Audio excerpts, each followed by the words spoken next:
Jesus. హల్లెలూయా. దేవుని పరిశుద్ధ నామమునకు స్తోత్రం. కూడి వచ్చిన మీ అందరికీ నా హృదయపూర్వక వందనాలు. అందరికీ వందనాలు. ప్రభు నామమునకు స్తోత్రాలు. హల్లెలూయా. అందరూ బాగున్నారా? Hope your all doing good. Right, channel తర్వాత చూశాను. రైట్, చాలా సంతోషం మిమ్మల్ని అందరిని కలుసుకోవటం. ఒక మాట మిమ్మల్ని అడగాలని అనుకుంటున్నాను. దేవుడు మీతో మాట్లాడుతున్నాడా? ఎక్కువ తీసేసి, ఎక్కువ మొత్తం తీసేసి, అంత ప్లెయిన్ రైట్. దేవుడు మీతో మాట్లాడుతున్నాడా? Is God is speaking to you? I repeat, is God is speaking to you? నేను వాక్యం చెప్తున్నాను, మీరు వాక్యం వింటున్నారు, లేదా యూట్యూబ్లో వాక్యం చూస్తున్నారు, లేదా ఏదేదో ఫిజికల్గా మీరు వింటాం కాదు. Are you listening to the Lord inside? మీ లోపల దేవుడు మీతో ఏం మాట్లాడుతున్నాడో మీకు అర్థమవుతుందా?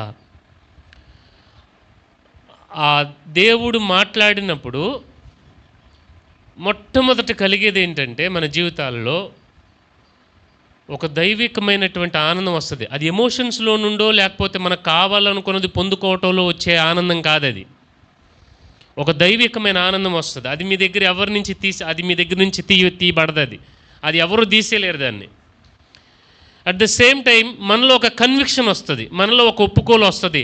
అంటే నేను పాపిని ప్రభువా అని కాదు, ఇక్కడ మనలో ఒక మారుమనసు అనేది కలుగుద్ది. సో దేవుడు మాట్లాడినప్పుడే ఇవి జరుగుతాయి. అందుకే నేను యాక్చువల్గా ఇది ప్రసంగం కాదు, ఇది మిమ్మల్ని అడుగుదామని అనిపించింది. ఎందుకనో, is God is speaking to you? దేవుడు మీతో మాట్లాడుతున్నాడా? రెండవది, అసలు దేవుడు మీతో మాట్లాడుతున్నాడు లేదా మాట్లాడాలి అంటే ఆ ఆలోచన మీకు ఇంకా కలిగిందా లేదనేది నాకు వచ్చిన ఒక అనుమానం.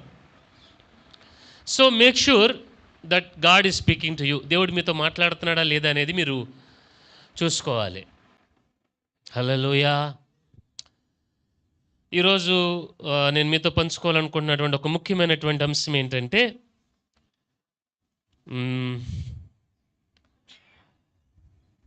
In the spiritual realm you be a worrier or warrior. ఆత్మీయ ప్రపంచంలో మీరు రెండు అవుతారు. ఏంటండి? ఆత్మీయ ప్రపంచంలో మీరు రెండు అవుతారు. ఒకటి వరియర్, అంటే చింతించువాడు. ఎవరండి? చెప్పాలి మీరు గట్టిగా. వరియర్ అంటే వర్రి అంటారు చూసారా, కంగారు అనమాట, చింత. రెండవది వారియర్, యోధుడు, ఒక సైనికుడు, యుద్ధం చేసేటువంటి వ్యక్తి. ఆత్మీయ ప్రపంచంలో క్రైస్తవులను ఎవరిని మనం ఫిల్టర్ చేసినా కానీ ఈ రెండు రకాలే ఉంటారండి. ఈ రెండు రకాలే ఉంటారు. Either worrier or warrior. అయితే చింతించువాడయ్యి ఉండాలి, లేదా ఒక యోధుడన్నా అయి ఉండాలి. ఎందుకు నేను మీకు విషయం చెప్తున్నాను అంటే, ఒకసారి చదువుదామండి. మత్తయి సువార్త 6:27. మత్తయి సువార్త 6:27 మనందరికీ తెలిసిన భాగం అది. వస్త్రములను గూర్చినను మీలో ఎవడు చింతించుట వలన తన ఎత్తు మూరడెక్కువ చేసుకోగలడు. చాలమ్మా, చాలు గమనించండి జాగ్రత్తగా. మీలో ఒకడు చింతించటం వలన తన ఎత్తునంట ఏం చేసుకోలేడండి? చెప్పాలి మీరు గట్టిగా. ఏం చేసుకోగలడండి? ఎక్కువ చేసుకోలేడు, తక్కువ చేసుకోలేడు. చింత వలన ఎటువంటి ప్రయోజనం అనేది లేదు. కానీ జరిగే విషయం ఏంటంటే, మనిషి చేసేదే ఇది. అందుకని నేను మీకు ఈ ప్రశ్నతో నేను మిమ్మల్ని స్టార్ట్ చేశాను. ఏమనంటే, you be either a worrier or a warrior. యేసుక్రీస్తు ప్రభువుని మనం గమనిస్తే ఆయన జీవితం మొత్తంలో నేను నేర్చుకున్నటువంటి ఒక విషయం, ఆయన మనలాగే జీవించాడు, మనలాగే అన్ని ఎదుర్కొన్నాడు. కానీ ఆయన ఒక వారియర్ లాగా తన జీవితాన్ని కొనసాగించాడు, ముగించాడు. ఏం చేసింది అన్న విషయం నేను మీకు చెప్పాలని అనుకుంటున్నాను. సో మొదటగా మనం కన్ఫర్మ్ అవ్వాల్సినటువంటి విషయం ఏంటంటే, చింతించడం వల్ల నువ్వేం చేయలేవు. అంటే మనకి ఇందులో బాగా ఎక్స్పీరియన్స్ ఉంటుంది. అందుకని నేను దీన్ని ఎక్స్ప్లెయిన్ కూడా చేయట్లేదు. ఎందుకనంటే మిమ్మల్ని అందరినీ మైక్ ఇచ్చి చింతన గురించి ప్రసంగం చేయమంటే మీరు నాకంటే చాలా బాగా ప్రసంగం చేయగలరన్న విషయం నాకు తెలుసు. అది మీకు కూడా తెలుసు. మీకు కింద టైటిల్ కూడా వేసుకోవచ్చు, ప్రసంగరత్న అని. సో ప్రకటన గ్రంథం గురించి ఈయన బాగా చెప్తారంటే, కొంతమంది పాస్టర్స్కి కొన్ని స్పెషల్ కేటగిరీస్ ఉంటాయన్నమాట. కొంతమంది పరమబిగతం బాగా చెప్తారు, కొంతమంది ప్రసంగి చెప్తారు, కొంతమంది ఏమో ప్రకటన గ్రంథం చెప్తారు. అలాగా మనం ఈ టాపిక్ మీద బాగా బైబిల్ సెమినార్ చేసేటప్పుడు కూడా టీచర్స్ సబ్జెక్ట్స్ ఉంటాయన్నమాట. ఒక్కొక్కరు ఒక్కో సబ్జెక్టుకి స్పెషలైజేషన్ ఉంటుంది. కొంతమంది ఏమో పునరుద్ధానం అని, కొంతమంది మేము సింహాసనం ఎవరికి, కొంతమంది ప్రత్యక్ష గుడారం, కొంతమంది ఏమో సువార్తలు, కొంతమంది ఏమో అపోస్తుల కార్యాలని, ఒక్కొక్క సేవకుడు ఒక్కొక్క దాంట్లో స్పెషలైజేషన్ ఉంటుందన్నమాట. అది బాగా టాపిక్స్ బాగా మాట్లాడగలుగుతారు వాళ్ళు. సో చింత గురించి నాకు తెలిసి ఇంచుమించిన క్రైస్తవులందరికీ ఇచ్చిన అందరూ ప్రసంగరత్నంలే. ఏమండి, అందరూ చింత అనే దాంట్లోంచి నడుస్తూ ఉంటారు ప్రతి ఒక్కరూ కూడా. అయితే నాకు వచ్చినటువంటి ఒక ఆలోచన ఏమిటంటే, దీని గురించి నేను ఎక్కువగా మీతో మాట్లాడదలుచుకోలేదు. ఎందుకనంటే ఇది ప్రభు లక్షణం కాదు, అందుకని నేను మాట్లాడను. మీకు అర్థమైంది నేను చెప్పింది? ఇది ఎవరి లక్షణం కాదండి? చెప్పాలి మీరు గట్టిగా. దేవుని లక్షణం కాదు. దేవుని లక్షణం ఏదైతే ఉందో అది మనం ధ్యానం చేసినట్లయితే అది మన జీవితంలో ఫలిస్తుంది. కనుక నేను చింతన గురించి ఏమీ మాట్లాడదలుచుకోలేదు, కానీ ఒక యోధుడి గురించి నేను మాట్లాడాలని నేను ఆశపడుతున్నాను. వ్యక్తిగతంగా గత వారంలో నన్ను చాలా కదిలించినటువంటి ఒక విషయం, ప్రశాంతమైన నిద్ర ఎప్పుడు పడుతుందో తెలుసండి? దేవుడు మాట్లాడినప్పుడు జరుగుద్ది. నిజం చెప్తున్నాను. ప్రశాంతమైన నిద్ర ఎప్పుడు పడుతుంది అంటే, ప్రభు దగ్గర నుంచి నీకు ఒక వర్తమానం వచ్చినప్పుడు నీకు అప్పుడు మంచి నిద్ర పడుతుంది. ఒక్కొక్కసారి నేను మీకు ఆదివారం వాక్యం చెప్పాలి కాబట్టి నేను వారమంతా నేను వాక్యం చెప్పాలని కాదు, నేను బైబిల్ చదువుకుంటా ఉన్నప్పుడు మీకు ఆదివారం ఏం చెప్పాలా అనేది ఎప్పటి నుంచి స్టార్ట్ అవుతుంది అంటే, నాకు ఈ ప్రసంగం అయిపోయిన దగ్గర నుంచి స్టార్ట్ అవుతుంది. మీకు అర్థమవుతుంది? ఆదివారం అయిపోయిన దగ్గర నుంచి అయ్యా నీ సంఘానికి నువ్వేమి నేర్పాలనుకుంటున్నా అనేది ఒక మూలన అలా ఉంటుంది. అది ఇంక ఈ వారమంతా నేను బైబిల్ చదువుకుంటా ప్రేయర్ చేసుకుంటా వస్తూ ఉన్నప్పుడు ఏదో ఒక సందర్భంలో, ఒకసారి సోమవారం అవ్వచ్చు, ఒకసారి బుధవారం అవ్వచ్చు, ఒకసారి శనివారం అవ్వచ్చు, ఒక్కోసారి ఆదివారం పగలు ఇక్కడికి వచ్చి నిలబడేంత వరకు కూడా టైం పడుతుంది. అప్పటి వరకు మనసు ఎలాగుంటుందంటే గలిబిలిగా ఉంటుంది. ఏం చెప్పాలి, నీ స్వరం ఏంటి ప్రభు అనేటువంటి దాని కొరకే ఉంటుంది. ఏదో 4 మాటలు ప్రిపేర్ అయ్యి వచ్చి చెప్పడం కాదు ఇక్కడ. ఒక్కొక్కసారి ఇక్కడికి వచ్చి నిలబడేంత వరకు కూడా ఏ వర్తమానం అనేది రాదు ప్రభు దగ్గర నుండి. కొన్ని సందర్భాల్లో జరుగుద్ది అది. సో గత రాత్రి నేను చాలా ప్రశాంతంగా నిద్రపోయాను. ఎందుకనంటే I got a word from the lord. నేను బయట వరండాలో వాక్యం రాసుకున్నాను, లోపలికి వచ్చాను, ప్రశాంతంగా పడుకున్నాను. నేను ఐ స్లెప్ట్ విత్ ఏ ఎందుకనంటే దేవుడు మాట్లాడాడు, ఆయన ప్రజలతో ఆయన మాట్లాడుకుంటాడు, వచ్చిన వాళ్ళకి ఆహారాన్ని ఆయన సిద్ధపరిచేశాడు. సో ఇంకా నాకు ప్రెజర్ తగ్గిపోయింది. ఇంకా ఏంటండి, దీన్ని డెలివరీ చేయడానికి కూడా నేను పెద్ద ఏం ప్రయాసపడను. ఎందుకనంటే అది డెలివరీ చేసుకునేది ఆయన, వినాల్సింది నేను, చెప్పేది ఆయన. కాబట్టి నేను దాని గురించి ఇది అవను. సో నేను దేవుడు మాట్లాడినప్పుడు ఒక దైవికమైనటువంటి సమాధానం, మానసికమైనటువంటి సమాధానం కాదు, దైవికమైన సమాధానం వస్తుంది. సో ఈరోజు నేను మీకు యోధుడి గురించి నేను మాట్లాడాలని అనుకుంటున్నాను. ఒక క్రైస్తవుడు యోధుడి కింద ఎలాగ ఉండాలి. యోధుడు అన్న విషయం చెప్పంగానే మీ అందరికీ ఎలాగ మీ మైండ్లో ఒక పిక్చర్ వస్తుంది. ఏంటో చెప్పండి నాకు. అది చెప్పరేంటండి, ఒక యోధుడు అంటే ఎలాగుంటాడు చెప్పరేంటండి? యుద్ధం చేసేవాళ్ళలాగా ఉంటాడు. ఇప్పుడు మీ అందరి మైండ్లోకి ఒక ఒక ఒక ఒక ఇమేజ్ అనేది వచ్చేసి ప్రసంగపరంగా కూడా ఈయన ఫలానాది చెప్తాడు అని మీరు అనుకుంటారు. అదేంటి చెప్పమంటారా? ఏమనుకుంటారు మీరు చెప్పండి. నేనేం చెప్తానని మీరు అనుకుంటున్నారని అంటే, ఓకే సైనికుడు, మీరు రక్షణ అనే శిరస్త్రాన్ని ధరించుకోండి, వాక్యం అనే ఖడ్గాన్ని పట్టుకోండి, విశ్వాసం అనే డాలు పట్టుకోండి, కాళ్ళకు సమాధానం అనేది తీసుకుని, నీతి అని మైమరువు తొడుక్కోండి, సత్యమని దట్టి కట్టుకోండి. ఇది కదా మనం ఎక్స్పెక్ట్ చేసేది. లేదా ప్రార్థన అనేది మన ఒక ఆయుధం, ఉపవాసం అనేది ఒక ఆయుధం, వాక్యం అనేది ఒక ఆయుధం. ఇది మనం ఎక్స్పెక్ట్ చేస్తాం కదా. దీనికి దేవుడు కంప్లీట్గా నేర్పాడు నాకు రివర్స్లో. దేవుడు నేర్పిన విషయాలు ఈరోజు మీతో ఇది రాసుకుంటున్నప్పుడు నాకే ప్రాణం అంతా ఉక్కిరిబిక్కిరి అయిపోయింది అనమాట. అబ్బా అనుకున్నాను నేను. దేవుడు మాట్లాడుతూ ఉంటే ఎలాగుంటుంది అంటే, ప్రతి మాట ఒక పంచ్ అనమాట. పడి లెగలేము, ఇంకా యాకోబులాగా పడి లెగలేము. నిజంగా ఆ ఎక్స్పీరియన్స్ మీకు కలగాలి. అదేదో మీరు వింటే వచ్చేది కాదు, అది మీరు వాక్యం చదువుతూ ఉండగా దేవుడు మీతో మాట్లాడుతున్నప్పుడు జరిగేది. సో యోధుడు అనగానే మన అందరికి ఒక ఇమేజ్ వస్తుంది, ఏంటంటే మంచి బలశాలి, ఇంత చేతులు ఉంటాయి, బైసెప్స్ ఇలాగ ఉంటాయి, సిక్స్ ప్యాక్ బాడీ ఉంటుంది, ఒక మంచి ఫియర్స్ఫుల్గా కత్తి తీసుకుని, ఏమండి కత్తి తీసుకుని ఎలా ఉంటాడండి, ఇలాగా ఏయ్ కదా, చెప్పరేంటి? ఈ ఇమేజ్ మన అందరికి వస్తుంది కదా. ఈ ఇమేజ్ మనకి ఎలా వస్తుందండి? అర్థమవుతుందా?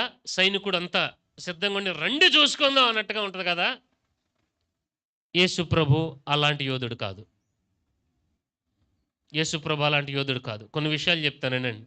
ఈ యుద్ధం కనుక మీరు నేర్చుకున్నారా, నిజం చెప్తున్నాను, మీ యుద్ధాలు అనేవి మీరు పోరాడి గెలవటం కాదు, దేవుడే దానికి పరిష్కారం ఇస్తాడు. హల్లెలూయా. నేను అక్కడ రాసుకున్నాను, in the physical realm we see a soldier or a warrior fearsfully, but in the spiritual warrior fights fearsfully with spiritual weapons. ఆత్మ సంబంధంగా ఒక వ్యక్తి యోధుడు అన్నవాడు ఎలా ఉంటాడు అని అంటే, భౌతికంగా ఉన్నట్లుగా ఫియర్స్ఫుల్గా అంటే రౌద్రంతో కూడినటువంటి వ్యక్తిగా కనపడ్డావు.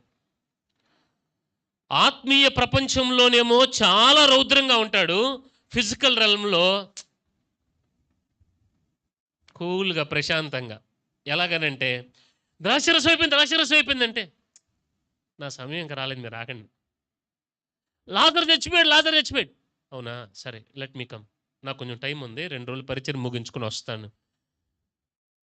మీకు అర్థమవుతుంది నేను చెప్పేది? ఎంతమందికి అర్థమైంది నేను చెప్పింది?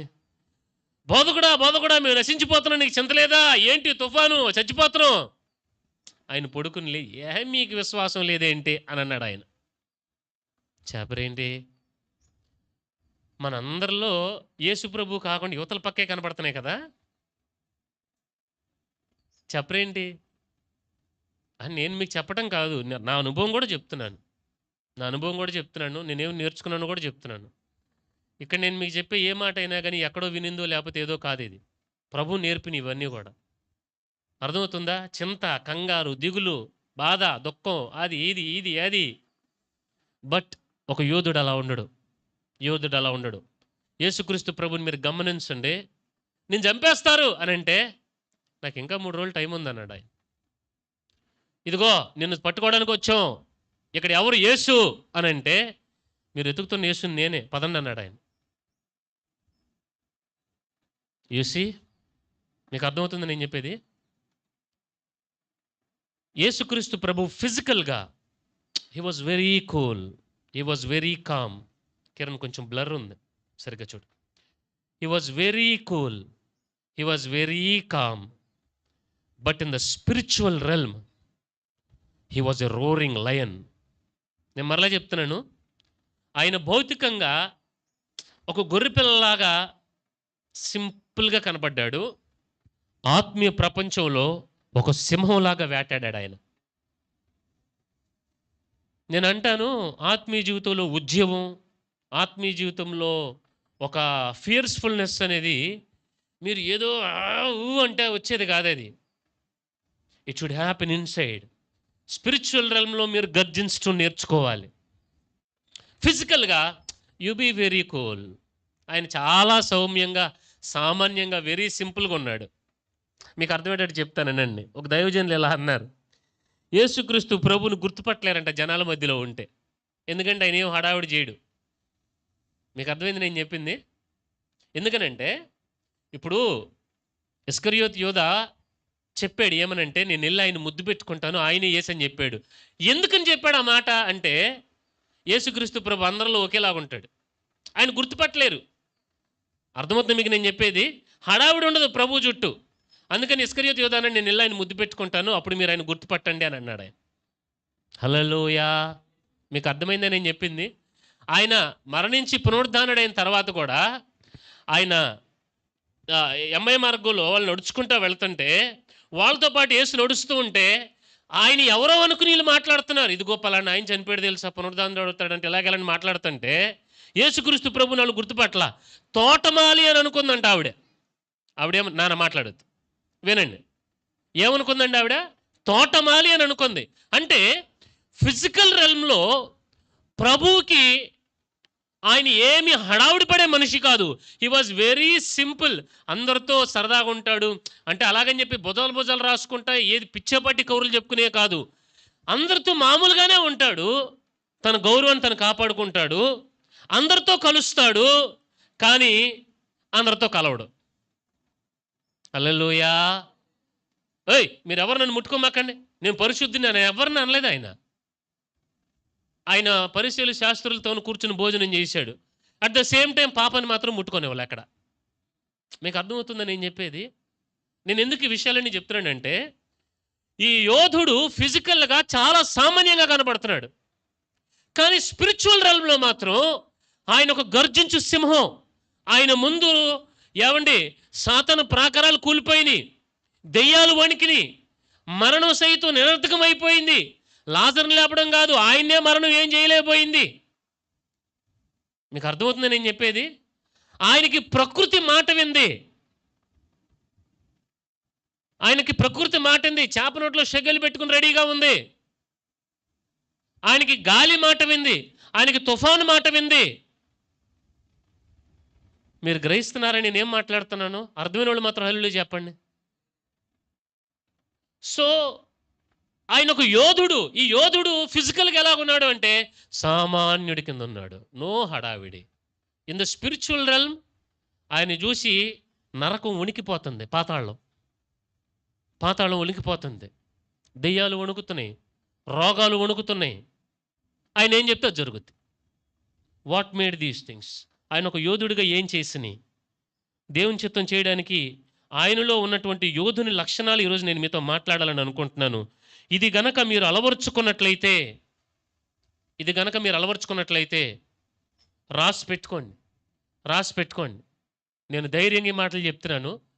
మీ జీవితాలు బాగుపడకుండా ఉండవు. నేను మరలా చెప్తున్నా, మీ జీవితాలు బాగుపడకుండా ఉండవు. మీరు వర్ధిల్లకుండా ఉండరు.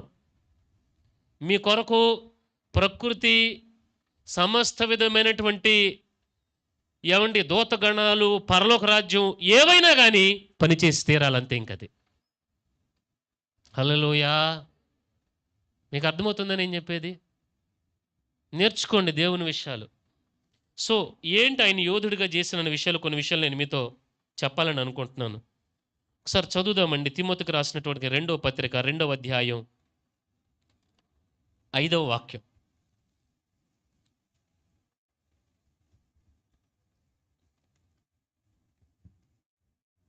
మరియు జట్టి అయిన వాడు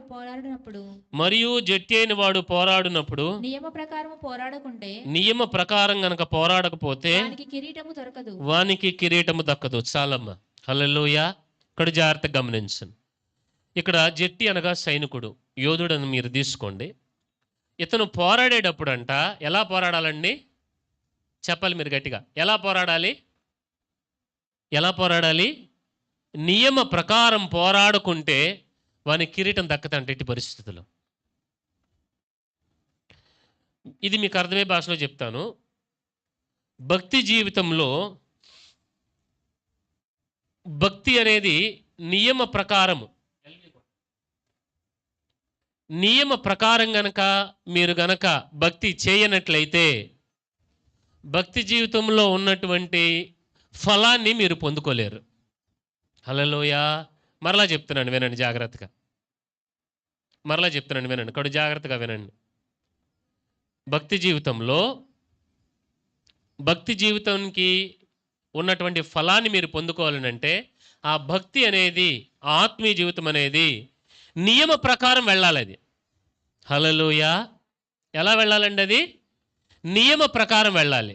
1 సెకండ్.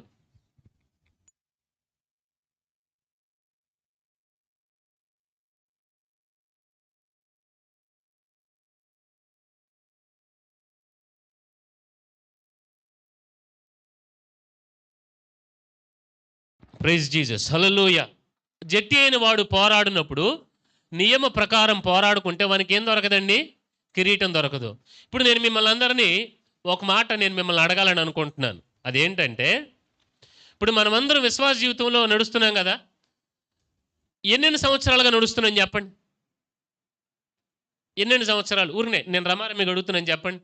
ఎన్ని సంవత్సరాలు మీరు ప్రభువు నమ్ముకుని? చెప్పండి అక్క. 15. చెప్పండి అన్న మీరు. 20, 15, 40. ఎన్ని సంవత్సరాలు ప్రభువు నమ్ముకుని? నేను 2006లో బాప్తిజం తీసుకున్నా. నేను 2012లో సేవకు వచ్చాను. సో ఇంచుమించుగా నాది 20 సంవత్సరాలే. 20 సంవత్సరాలు నాది. 20 సంవత్సరాల నుంచి నేను ప్రభువుని ఎరిగానమాట. సో కొంచెం జూమ్ అవుట్ చేసే పెట్టి నటిడి తిరుగుతాను. ఓకేనా, ఇది ఫ్రీగా ఉంది నాకు ప్రశాంతంగా. వినండి జాగ్రత్తగా. సో ఇప్పుడు ఇంచుమించుగా 20 సంవత్సరాల నుంచి నాకు ప్రభువు తెలుసు. మీరు చెప్పండి, పర్లేదు. ఒక్కొక్కరు అంగులు మీరు 20,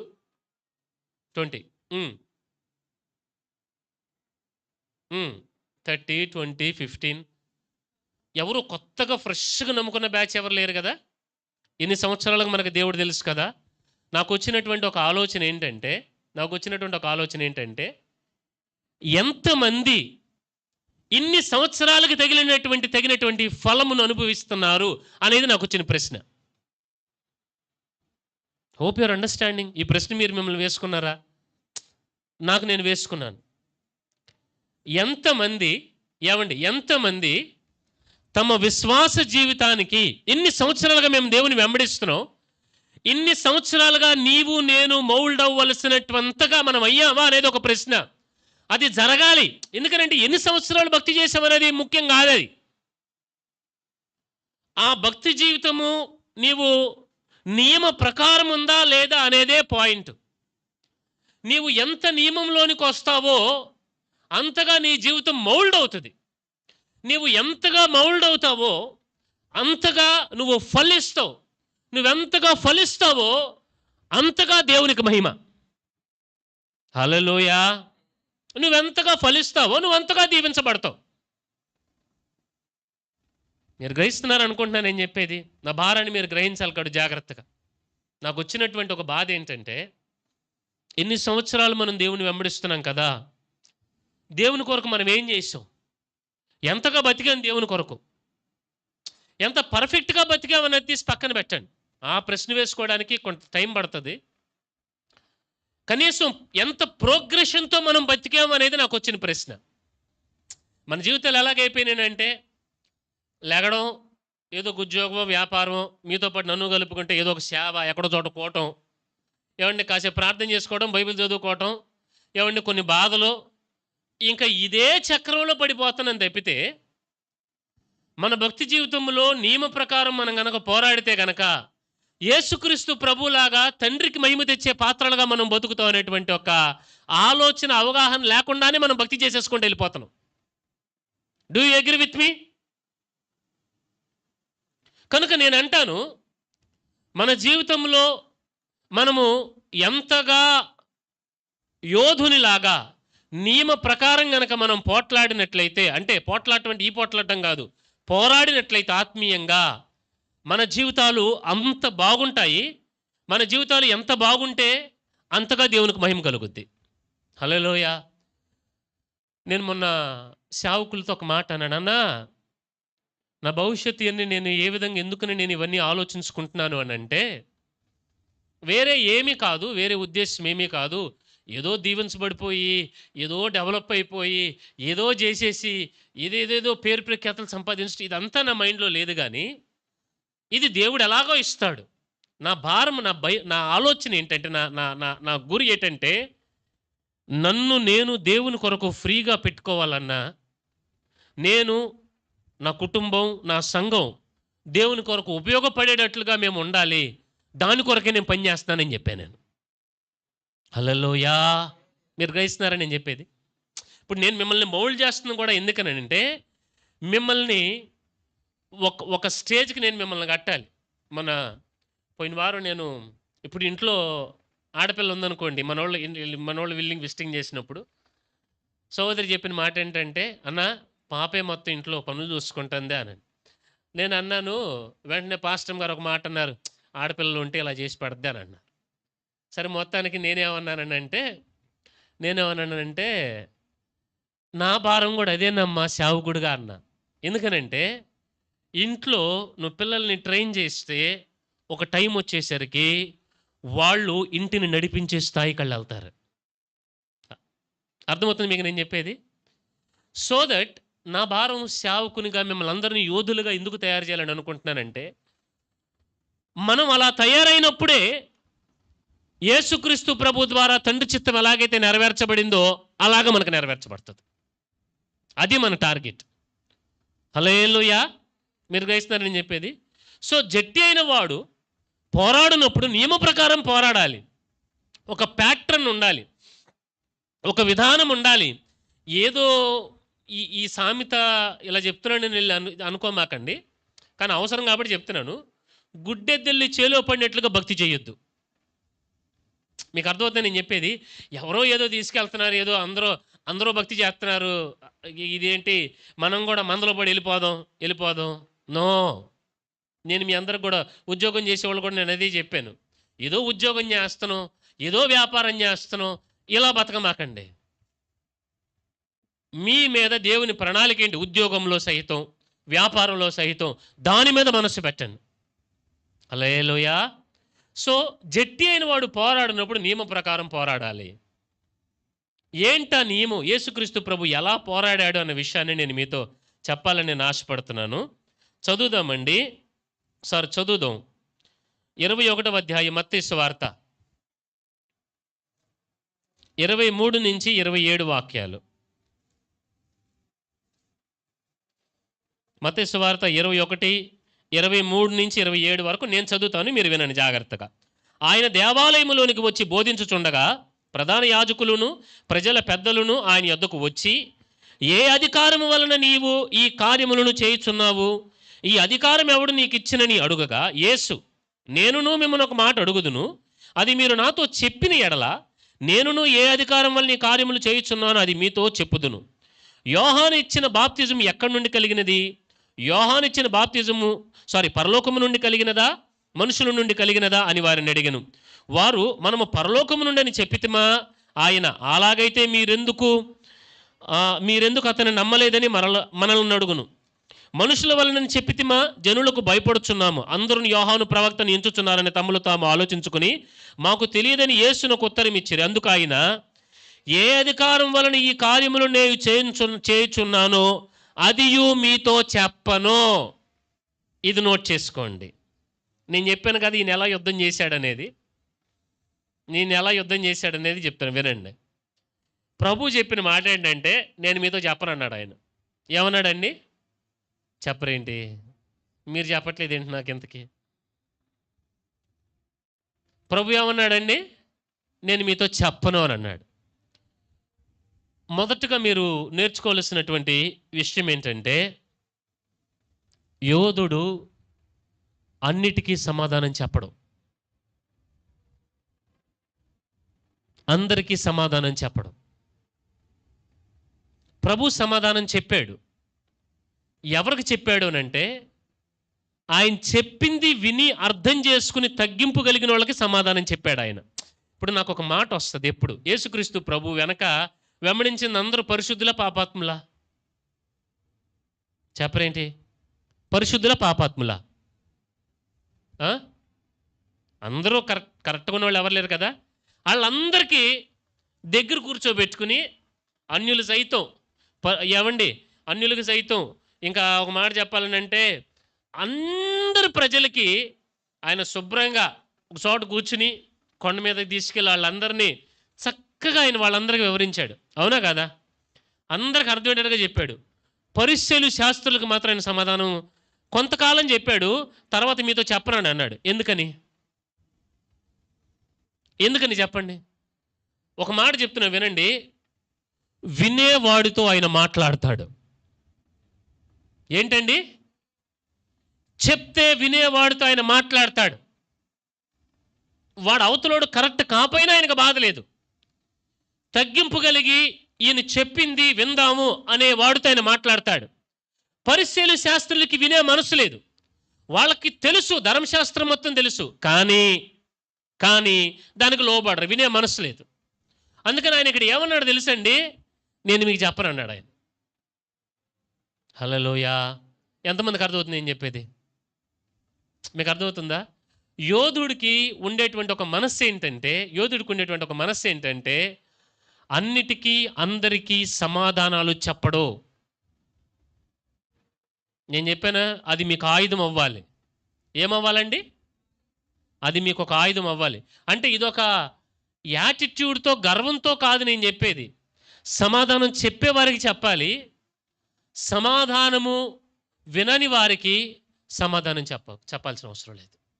ఎందుకు నేను మీకు విషయం చెప్తున్నానంటే, ప్రభు చాలా స్పష్టంగా చెప్పాడు. ఆయన ఎలాగా ఈ లోకంలో అన్నిటినీ జయించుకొచ్చాడు అని అంటే, ఆయన సమాధానం చెప్పేవాటికి చెప్పాడు, సమాధానం చెప్తే వినని వాటికి సమాధానం చెప్పకుండా జయించాడు ఆయన. ఎందుకు నేను మీకు విషయం చెప్తున్నాను అంటే, కొన్ని సందర్భాల్లో మన జీవితంలో మనకి వ్యక్తిగతంగా కొన్ని ప్రశ్నలు వస్తాయి. ఏమొస్తాయండి? చెప్పాలి మీరు గట్టిగా. ఏమొస్తాయండి? కొన్ని ప్రశ్నలు వస్తాయి. ప్రశ్నలు వచ్చినప్పుడు మనం ఏం చేస్తామంటే, ఆ ప్రశ్న దగ్గరే ఆగిపోయి సమయాన్ని వృధా చేసుకుంటాం. ఎంతమందికి అర్థమవుతుంది నేను చెప్పేది? ఇప్పుడు సమాధానం చెప్పొద్దంటే మీరందరూ, పాస్టర్ గారు ఆదివారం నాకు సమాధానం చెప్పాల్సిన అవసరం లేదన్నారు, నీకేంటి నేను సమాధానం చెప్పేది అని అనమాకండి, లేనిపోయింది. అది కాదు నేను చెప్పేది. మీరు గ్రహించాలి జాగ్రత్తగా. యోధుడికి ఉండే ఒక స్వభావం ఏంటో తెలుసా? తనకి కొన్ని ప్రశ్నలు ఉంటాయి. ఆ ప్రశ్నలకి సమాధానం చెప్తే అవతల పరిస్థితులు కానీ వ్యక్తులు కానీ వినే పరిస్థితి లేనప్పుడు వాటి దగ్గర తను వేస్ట్ చేసుకో టైంని. హల్లెలూయా. చాలామంది ఆత్మీయ జీవితంలో ఎదగకపోవడానికి గల కారణం ఏంటో చెప్పమంటారా? ఎదగకపోవడానికి కారణం ఏంటో చెప్పమంటారా? ప్రశ్నల దగ్గర ఆగిపోవడం. మీకు అర్థమైంది నేను చెప్పింది? జీవితంలో కొన్ని ప్రశ్నలు ఉంటాయి, ఒక్కొక్కసారి కొన్ని సందర్భాల్లో దానికి సమాధానం మన దగ్గర ఉండదు. ఏంటండి? చెప్పరేంటి? దానికి సమాధానం ఉండదు.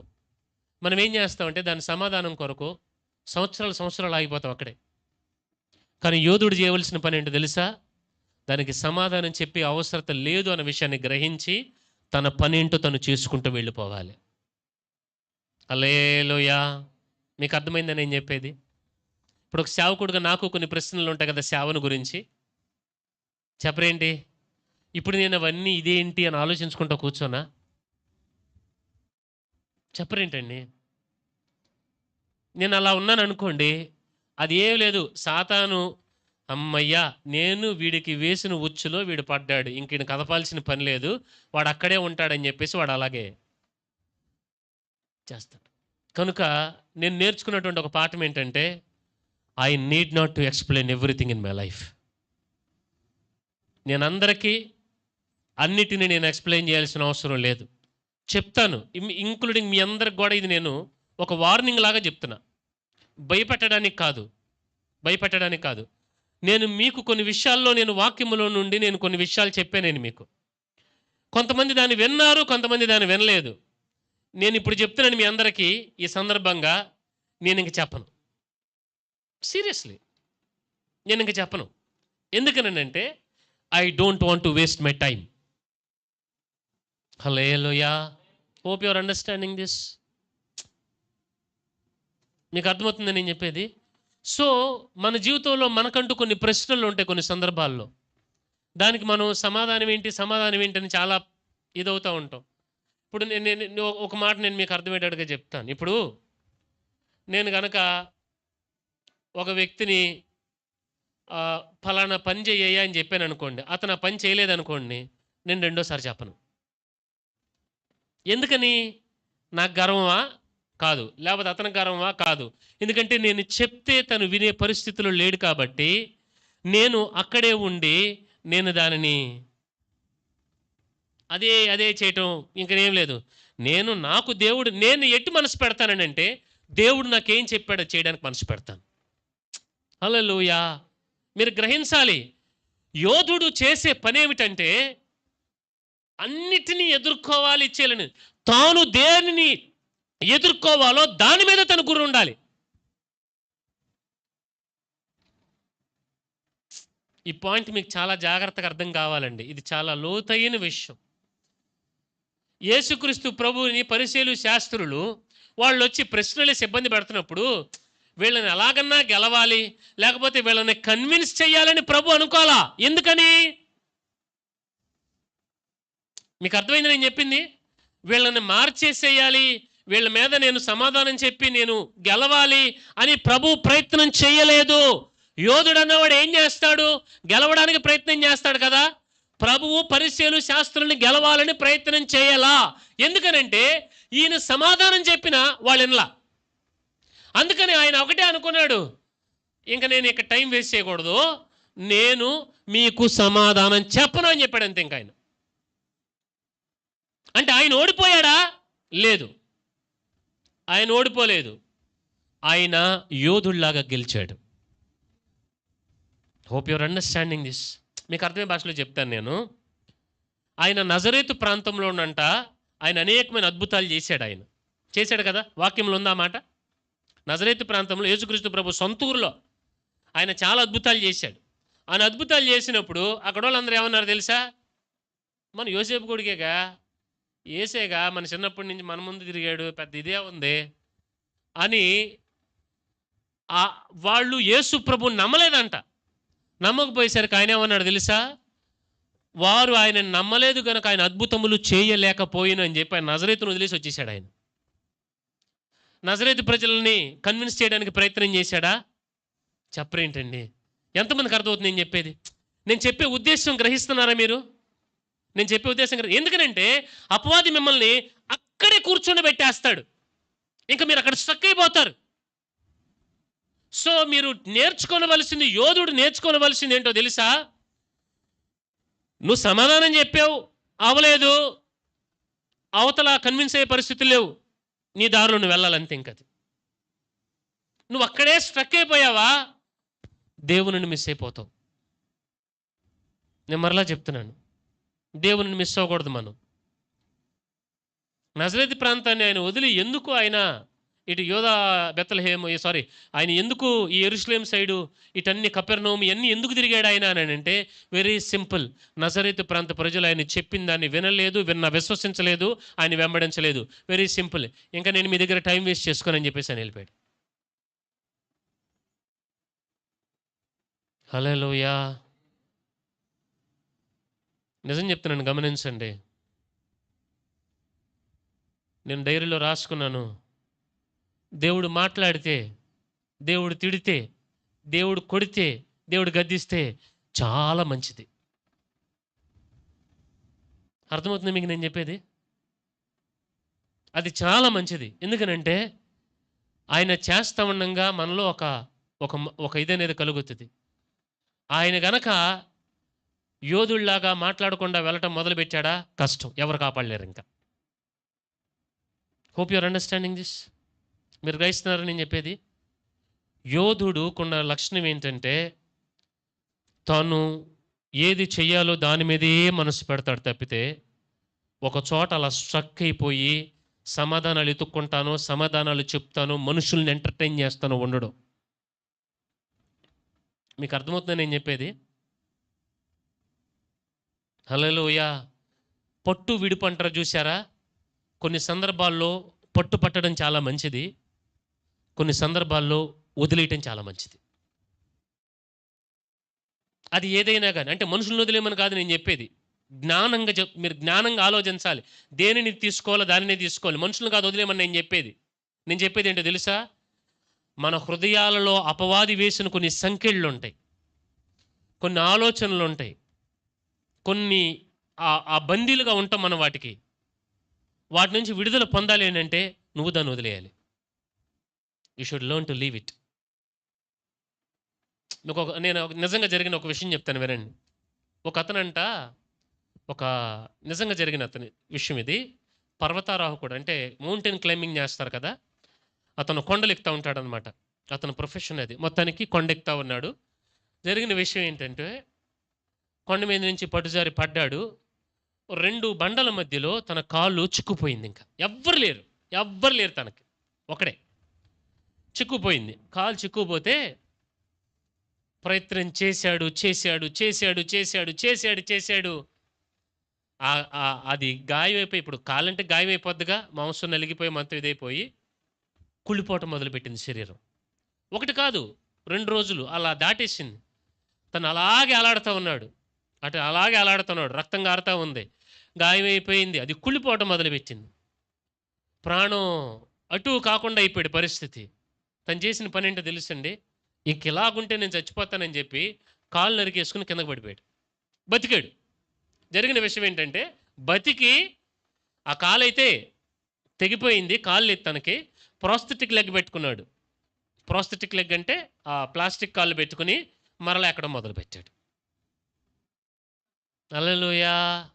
మీకు అర్థమైంది నేను చెప్పింది? Some times it's better to leave.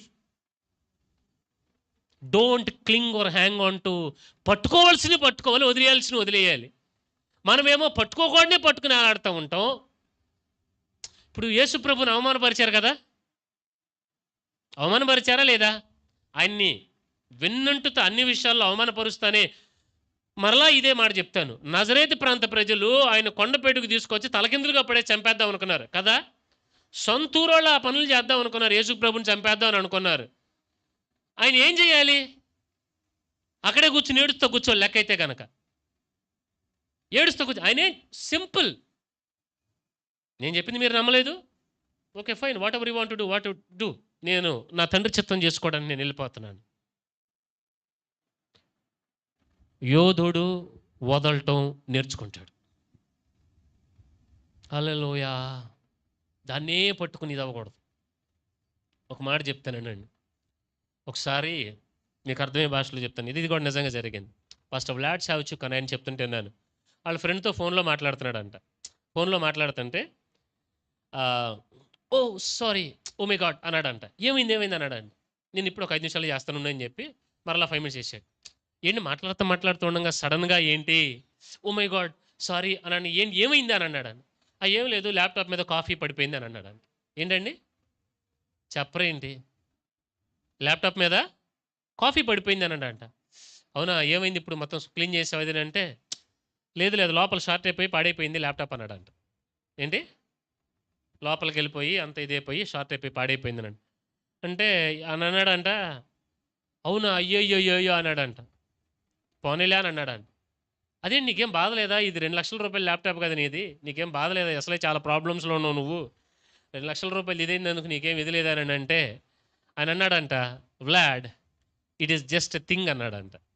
అదొక వస్తువు మాత్రమే, అదొక వస్తువు మాత్రం. ఇప్పుడు నేను బాధపడినంత మాత్రాన ఇదేంటి రివైండ్ చేసినట్లుగా వెనక్కి వెళ్ళి కాఫీ మగ్యం పడకుండా ఉండదు కదా. It happened that's it. I don't bother about it. What I will do is, రెండోసారి ల్యాప్టాప్ దగ్గర కాఫీ కానీ టీలు కానీ వాటర్ కానీ లేకుండా నేను చూసుకుంటా, ఆ జాగ్రత్త నేను తీసుకుంటా. ఇప్పుడు నేను కాలాన్ని వెనక్కి వెళ్ళి దాన్ని నేను తిప్పలేను కదా నేను. Hope your understanding this. మీకు అర్థమవుతుంది నేను చెప్పేది? సో మన లైఫ్లో మనకు కూడా ఒక రిగ్రెట్ అనేది ఉంటుంది, ఫినాన్షియల్గా, బిజినెస్ పరంగా, అవి ఇవి, ఆ నష్టం జరిగింది, ఈ నష్టం జరిగింది. నేను అంటాను, I want to tell you clearly, you better leave it. దాన్నే నువ్వు పట్టుకుని కూర్చుంటే అలాగైపోతుంది. దాని గురించి ఆలోచిస్తే అనవసరమైన అనారోగ్యం తెచ్చుకోవడం తప్పితే వేరే ఏమి లేదు. What you have to do is, యోధుల్లాగా ముందుకెళ్ళిపోవటం నేర్చుకోవాలి నువ్వు. హల్లెలూయా! Hope your understand. ఇప్పుడు అర్థమైంది నేను చెప్పింది? ఇదేదో బాగుంది, పాస్టర్ గారు వదిలేయమని చెప్పారని ఇంకంతే అందరిని వదిలేసా, వాళ్ళ అవసరం లేదు, వీళ్ళు అవసరం లేదు, వాళ్ళతో నాకు పని ఏంటి, ఏదేమనంటే పాస్టర్ గారు చెప్పారని నా మీద పెట్టమాకండి. నేను అనేది ఏంటంటే, అపవాది వేసిన కట్లు నువ్వు విడిపించుకోవటం నేర్చుకోవాలి.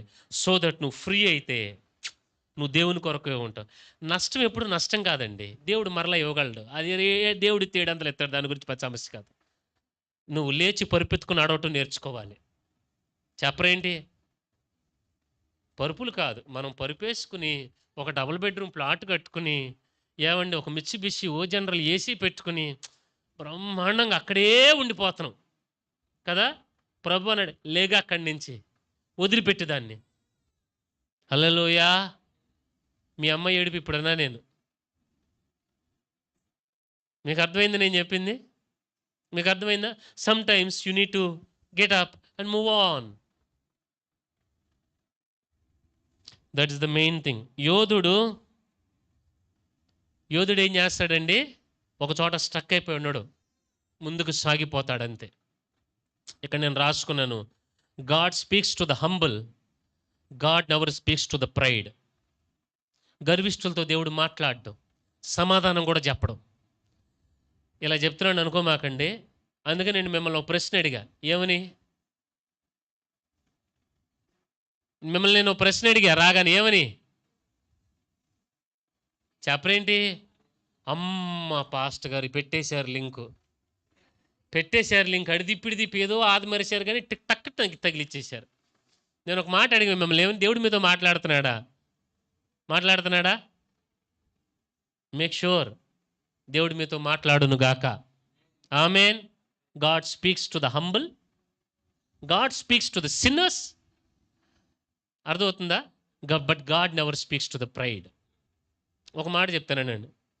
ఎవరో నన్ను ఒకళ్ళు అడిగారు, సాతాను దేవుడికి మార్మోన్స్ కలగజేయచ్చుగా, ఎవరినన్నా దేవుడు మార్చచ్చుగా, మరి సాతాను కూడా మార్చచ్చుగానంటే మారుస్తాడు ఆయన, ఎవరినన్నా మారుస్తాడు.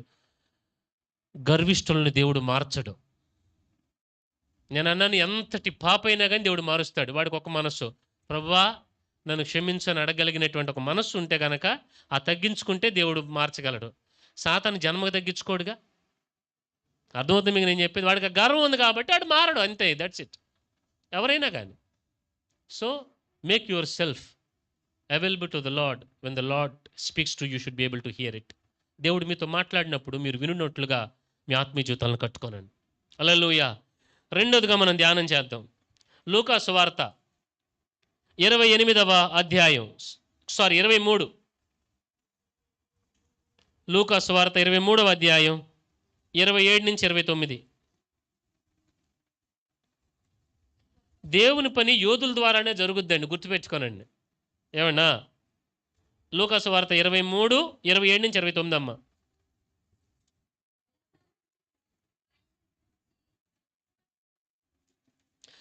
ఆయనను గురించి రొమ్ము కొట్టుకొనుచు దుఃఖించుచున్న చాలామంది స్త్రీలను ఆయన వెంబడించారు. యేసు ప్రభు వాళ్ళ వైపు తిరిగి, యెరూషలేము కుమార్తెలారా, ఇదిగోండి నా నిమిత్తం మీరు ఏడవమాకండి, మీ నిమిత్తం మీ పిల్లల నిమిత్తము ఏడువుడి. చాలండి, జాగ్రత్తగా గమనించండి. ఇది నాకు చాలా ఇష్టమైన మాట. యేసుక్రీస్తు ప్రభు వెనకంట ఏమండి చాలామంది వెంబడిస్తున్నారు ఆయన్ని, ప్రభుని చాలామంది వెంబడిస్తుంటే యేసు ప్రభు సిలువ మోస్తూ ఉన్నాడు. చాలామంది వచ్చారు ఆయన దగ్గరకు వచ్చి, యెరూషలేము కుమార్తెలు, సిస్టర్లు కొంచెం కంపాషన్ ఎక్కువ కదా, వచ్చి అయ్యోయ్యోయ్యో ప్రభువా నీకెంత బాధ వచ్చింది ప్రభువా, నిన్ను సిలువేస్తున్నారు ప్రభువా, ఎంత మంచోడిని కొట్టడానికి చేతులు ఎలాగ వచ్చినాయి, అర్థమవుతుందా, వాళ్ళ చేతులు పడిపోను, ఇవన్నీ అంటూ ఉంటే ప్రభు ఏమన్నాడు తెలుసా? అవునమ్మా, నేను ఎన్ని బాధలు పడుతున్నానమ్మా, నేను ఎంత వేదన అనుభవిస్తున్నానమ్మా, నన్ను సిలివేస్తున్నారు తెలుసా అని అనకుండా ఆయన ఉన్నాడు తెలుసా, అమ్మా నా గురించి కాదు కానీ మీ గురించి, మీ పిల్లల కోసం ఆడమన్నాడు ఆయన. రెండోది ఏంటో తెలుసా? ఒక యోధుడు కొండవలసినటువంటి లక్షణం నో ఎమోషన్స్. చెప్పరేంటి? No emotions. యోధుడు కొండవలసినటువంటి లక్షణం ఏంటో తెలుసండి? జాలిని కోరుకోడు, జాలి పడతాడు. అర్థమవుతుందా? మనం క్రిస్టియన్స్ అంటే ఇటు వచ్చేది కాదండి, ఇందులోంచి బయటికి వెళ్ళాలి. అర్థమవుతుంది మీకు నేను చెప్పేది? ఇప్పుడు మెసేజెస్లో కూడా ఉన్న మాట చెప్పుకుందాం. ఎవరు ఎక్కువ ఏ మెసేజెస్ వింటారు తెలుసా? ఎవరు ఎక్కువ ఏ మెసేజెస్ వింటారు చెప్పండి? ఎవరు ఏ మెసేజ్ వింటారు తెలుసా? ఒక ఆదరణ, ఒక నెమ్మది, ఒక దేవుడిని కన్నీరు తుడుస్తాడు అంటే టపక్కన చూస్తారు దాన్ని. అర్థమైందా? దేవుడు నిన్ను ఎత్తి అవతల పడేస్తాడంటే టపక్కన వస్తారంతే. ఇంకా చెలమా ఎడమాక అంటే కదా, ఈ ఎమోషనల్ వాటికి బాగా కనెక్ట్ అవుతారు. మీరు బైబిల్ మొత్తం చదవండి, ప్రభుకి ఎమోషన్స్ ఉన్నాయా? నేను వ్యతిరేకం కాదు, లేనిపోయింది. అది నేను అబద్ధం లేకపోతే అది తప్పు నేను అనట్లేదు. That is real, I accept it. But మీకు నిజం కావాలా, మీకు సత్యం కావాలా? Jesus has no emotions. ఆయన మీద జాలి చూపించడానికి వస్తే ఆయన ఏమంటాడు తెలుసా? నా మీద జాలి చూపిమాకండి, కానీ మీ గురించి మీ మీద మీరు జాలి చూపించుకోండి అన్నాడు ఆయన. మీ పిల్లల కోసం ఆడండి మీరు అంటే. ఈయన అందరి మీద జాలి చూపిస్తాడు, కానీ అందరూ జాలి చూపించాలని కోరుకోడు. చెప్పరేంటండి? నేను ముందే చెప్పానా, యోధుడు అనగానే ఒక కత్తి, ఖడ్గం, చెప్పులు, డాలు ఈ కాదు. నేను అట్నుంచి నరుక్కొస్తా. నాకు దేవుడు ఎలాగ అర్థమయ్యాడు? యోధుడికి ఏంటో తెలుసా? యోధుడు ఎమోషన్స్లోకి వెళ్ళడం. ఇప్పుడు యుద్ధం చేసేటప్పుడు బుల్లెట్ దిగుద్ది. అయ్యి బాబాయ్, నన్ను కొట్టారేంట్రా మీరు, నాకు బుల్లెట్ తగిలిందేంట్రా, ఎలా మనసు వచ్చిందిరా మీకు అని అంటాడా? రొమ్మిరుసుకుని రండి చూసుకుందాం అని అంటాడు. మీకు అర్థమైంది నేను చెప్పింది? అర్థమవుతుంది మీకు నేను చెప్పేది? యుద్ధం చేసేవాడికి, యోధుడికి, అయ్యో నాకు బుల్లెట్లు తగిలిపోయినాయి, అయ్యో నాకు ఆకలేస్తుంది, అయ్యో నాకు దాహంగా ఉంది, అయ్యో నేను ఇంత కష్టపడుతున్నాను అని ఉండదు సైనికుడికి. ఆర్మీ వాళ్ళు ఎప్పుడైనా చూసారా మీరు? ఇప్పుడు ఒకసారి మేము 10th క్లాస్ చదివేటప్పుడు మాకు టీచర్స్ ఒరిస్సా బ్యాచ్ ఉండేవాడు, మలయాళీసును ఒరియా వాళ్ళు ఉండేవాడు. ఒకరోజు మేము అప్పుడు నూతిలో నీళ్ళు తోడుతుంటే బకెట్ పడిపోతే మేమందరం, మా ఫ్రెండ్స్ మేమందరం కూడా అరే బకెట్ పడిపోయింది అనుకుంటా మేమేమన్నామంటే, అరే బకెట్ పడిపోయింది ఏం చేయాలని చెప్పి గ్యాలం కోసం మేము బయలుదేరాం. గ్యాలం కోసం పలానా ఒకళ్ళ ఇంట్లో, మా ఊర్లో ఒకళ్ళ ఇంట్లో ఉండేది, శర్మ గారి ఇంట్లో ఉండేది. వెళ్ళి గ్యాలం తెచ్చుకోవాలి శర్మ గారిని అడిగి. వెళ్ళేసరికి ఈలోపు ఈ విషయం మా సార్ వాళ్ళకి తెలిసింది. మా సార్స్లో విష్ణుప్రసాద్ మొహంతి అని ఒక ఆయన ఉండేవాడు, మా లెక్కల మాస్టర్ అనమాట. క్యా హువా అని అన్నాడు. Sir bucket fill in the wall sir అంటే, ఆయన ఏం చేశాడంటే సీరియస్గా చొక్కా ఇలా తీశాడు, షార్ట్ మీద ఉన్నాడు, చొక్కా ఇలా తీసి సీరియస్గా ఆ నూతిలో ఎలా దిగాడంటే 2 కాళ్ళు 2 చేతులు 4 వైపులు అలా సపోర్ట్ పెట్టుకున్నాడు. అలా కాళ్ళు తన్ని పెట్టాడు అనమాట.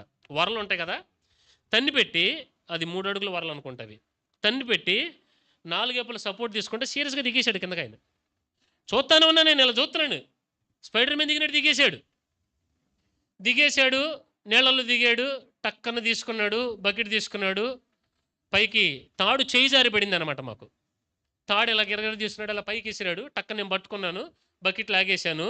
ఇప్పుడు ఆయన ఎలా వస్తాడని చూస్తాను నేను. సరే బకెట్ అయితే తీసావు, సరే ఇప్పుడు నేను పైకి రాలేకపోతే పరిస్థితి ఏంటనేది నాకు వచ్చిన ప్రశ్న. సింపుల్గా 4 చేతులు అలాగ అనుకుంటా పాకుంటా పైకి వచ్చాడు ఆయన. మేము అడిగాం, సార్ అంతకుముందు ఏమైనా నూతులు తెవ్వారా లేకపోతే నూతులు దిగారా అని అడిగాం మేము. నూతులో బకెట్లు తీసే పని ఏమైనా చేశారని అడిగితే, రే ఐఎమ్ ఎన్ ఆర్మీ సోల్జర్ అన్నాడు ఆయన. ఏమన్నాడండి? నేను ఆర్మీలో ట్రైనింగ్ పొందిన నేను. ఏమన్నాడండి? అది ఐఎమ్ ఎన్ ఆర్మీ సోల్జర్. మేము ఎంత అంటే బోల్డ్ అని చూసాం, మా ట్రైనింగే చాలా సివియర్గా ఉంటుంది. ఇదే ఉందిరా మాకు పెద్ద, ఇదే లెక్కే కాదని అన్నాడు ఆయన. నేను ఎందుకు మీకు విషయం చెప్తున్నాను అంటే, సైనికుడు అన్న వ్యక్తి ఏడుస్తా కూర్చోడు, జాలి పడ్డం, ఒక మాట చెప్పమంటారా, బాధపడ్డం. మనం అంతా ఇటే కనపడుతున్నాం కదా, చెప్పరేంటి? నిజం, బాధపడడు సైనికుడు. పక్కన స్నేహితుడికి బుల్లెట్ దిగింది, కూర్చుని అరే రే రే రే ఎంత పని జరిగిందిరా నీకు, ఏం కాదులే, వెళ్ళిన తర్వాత ఆయింట్మెంట్ రాస్తారులే, కట్టు కడతారులే అని చెప్తాడా? ఎరా యుద్ధం చేయగలవా? చేయగలను, పద మరి చూస్తావేంటి అంటాడు. లేదు, రైట్ నేను మోసుకెళ్ళాలా, ఈయన తీసుకెళ్ళి పక్కన కూర్చోబెట్టిన ముందు ఎక్కడ రాయనకలు కానీ చెట్టు అనకలు కానీ జాగ్రత్త పక్కన కూర్చోబెట్టాడు, ఉండు మేము వెళ్ళి యుద్ధం చేసి వస్తామంటాడు. అంతేగాని కూర్చుని ఎరా నా ఆకలేస్తుంది బిర్యానీ వండా అంటాడా? చెప్పరేంటండి? మీకు అర్థమవుతుంది నేను చెప్పేది? సైనికుడు మనస్తత్వం చెప్తున్నాను నేను. ఒక యోధుడు ఇలాగ ఉంటాడు. యేసుక్రీస్తు ప్రభు ఆయనే పుట్టిడు కష్టాల్లో ఉన్నాడు. ఏమండి, సిలువ మాస్తున్నాడు, తిట్టారు, కొట్టారు, వీపంతా నాగడ చాలవలుతున్న, రక్తం అంతా పోతుంది, దాహం వేసింది, అది సున్నప్రాతికుండా కాళ్ళు ఉరుసుకుపోతుంటాయి. ఏమండి, ఆయన అందరూ వచ్చి ఆయన మీద సింపతి చూపిస్తే ఆయన ఏమంటున్నాడు తెలుసా? నా మీద కాదులే కానీ ముందు మీ మీద మీరు జాలిపడండి అన్నాడు. నేను అందుకని ఒక విషయం చెప్తున్నాను వినండి, దయచేసి ఎమోషన్స్లోకి వెళ్ళమాకండి. నలుగురు మన మీద జాలి చూపించాలి, నలుగురు మనల్ని ఆదరించాలి, నలుగురు మనల్ని ఇది చేయాలి. వేరే ఒకళ్ళ మీద నువ్వు ఎందుకు ఆధారపడతావు? నువ్వు చెయ్యాల్సింది నువ్వు చేయి చాలంతే. హల్లెలూయా. ఆయన జాలి రిసీవ్ చేసుకోవడం కాదు. ఆయన ఏమంటున్నాడనంటే మీ పిల్లల మీద మీరు జాలి పడండి అని చెప్పి, అవసరమైతే నేనే మీ మీద జాలి చూపిస్తానే రకం ఆయన. మీకు అర్థమవుతుందా నేను చెప్పేది? ఎంతమందికి అర్థమవుతుంది? మీకు ఎప్పుడైనా అనిపించిందా నా జీవితం ఏంటి ఇలా అయిపోయింది, నేనేంటి ఇలాగున్నాను, ఇదేంటి అనేది? నేను చెప్తున్నాను, మీరు ఆ ప్రశ్న మీకు కనుక ఉంటే కనుక ఫస్ట్ పాయింట్కి లింక్ చేస్తున్నాను. ఆ ప్రశ్న మిమ్మల్ని అలా కూర్చోబెట్టేస్తుంది. మీరు దాన్ని వదిలేసి మీ మీద మీరు జాలిపట్టం ఆపేసి మీ పట్ల దేవుని చిత్తం ఏమై ఉందో సిలువెత్తుకుని ముందుకెళ్ళిపోవాలి అంతే మీరు. హల్లెలూయా. నేను దీన్ని ఒక మాట నేను ఇక్కడ రాసుకున్నాను. ఏమనంటే ఈ రెండో పాయింట్ దగ్గర నిజంగా నన్ను దేవుడు చాలాసేపు కూర్చోబెట్టేశాడు ఇక్కడ. ఏమనంటే మీ పిల్లల నిమిత్తం ఏడవండి అని చెప్పాడు ఆయన. ఏంటండి చెప్పరేంటి? ఎవరు మాట్లాడరేంటి? ఆయన ఏం చెప్పాడండి? ఇది మీకు అర్థమయ్యే భాషలో చెప్పనా? మీకు అర్థమయ్యే భాషలో చెప్పనా? నేను మీకు చెప్పి ఇప్పుడు సెకండ్ ఫేజ్లోకి వచ్చాను నేను. ఏంటో చెప్పనది? ఇప్పుడు నేను మిమ్మల్ని వాక్యం చేయమని చెప్తాను కదా, మీకు ప్రేయర్ చేసుకోండి, వాక్యం చదవండి, లేకపోతే ఇలాగుండండి అలాగుండండి, వాక్యం ఎలా చెప్తుంది ఇలా చెయ్యండి అని చెప్పానా మీకు చాలాసార్లు? చేశారో లేదనేది మీకు తెలుసది. ఇంకా నేను మీకు ఇంకొకసారి చెప్పి నా విలువ నేను తగ్గించుకోలేను, చెప్పను. నేను ఎందుకు మిమ్మల్ని అది చేయమని చెప్తున్నానో తెలుసా? మీకోసం, మీ పిల్లల కోసం చేసుకోండి. హల్లెలూయా. మీకు అర్థమవుతుందా? ఎవరి కోసం చేస్తారు మీరు వాక్యం? భక్తి ఎవరి కోసం చేస్తారు? నా కోసమా? చెప్పరేంటండి? భక్తి ఎవరి కోసం? చర్చ ఎవరి కోసం?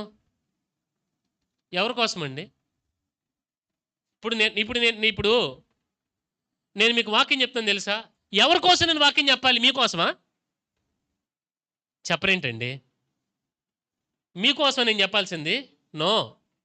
నెంబర్ 1 దేవుడు, నెంబర్ 2 నాకు దేవుడు కృపనిచ్చాడు, నాకు అవకాశం ఇచ్చాడు, నేను చేసుకుంటా.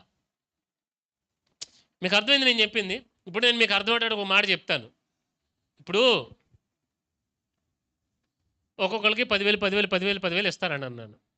సరే, ఇంకా నా దగ్గర ఉన్నాయి, ఇంకో 10,000 ఇస్తానంటాను. మీరు ఎంతమందికి కావాలి? కుడిచే పైకి ఎత్తండి.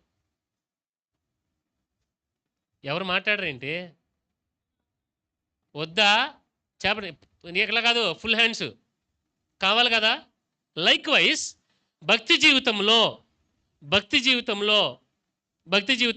ఇక్కడ పరిచర్య ఉందనుకోండి, ఏదైనా కానీ ఇది నా కొరకు నేను చేసుకుంటున్నానని మనం చేసుకోవాలి.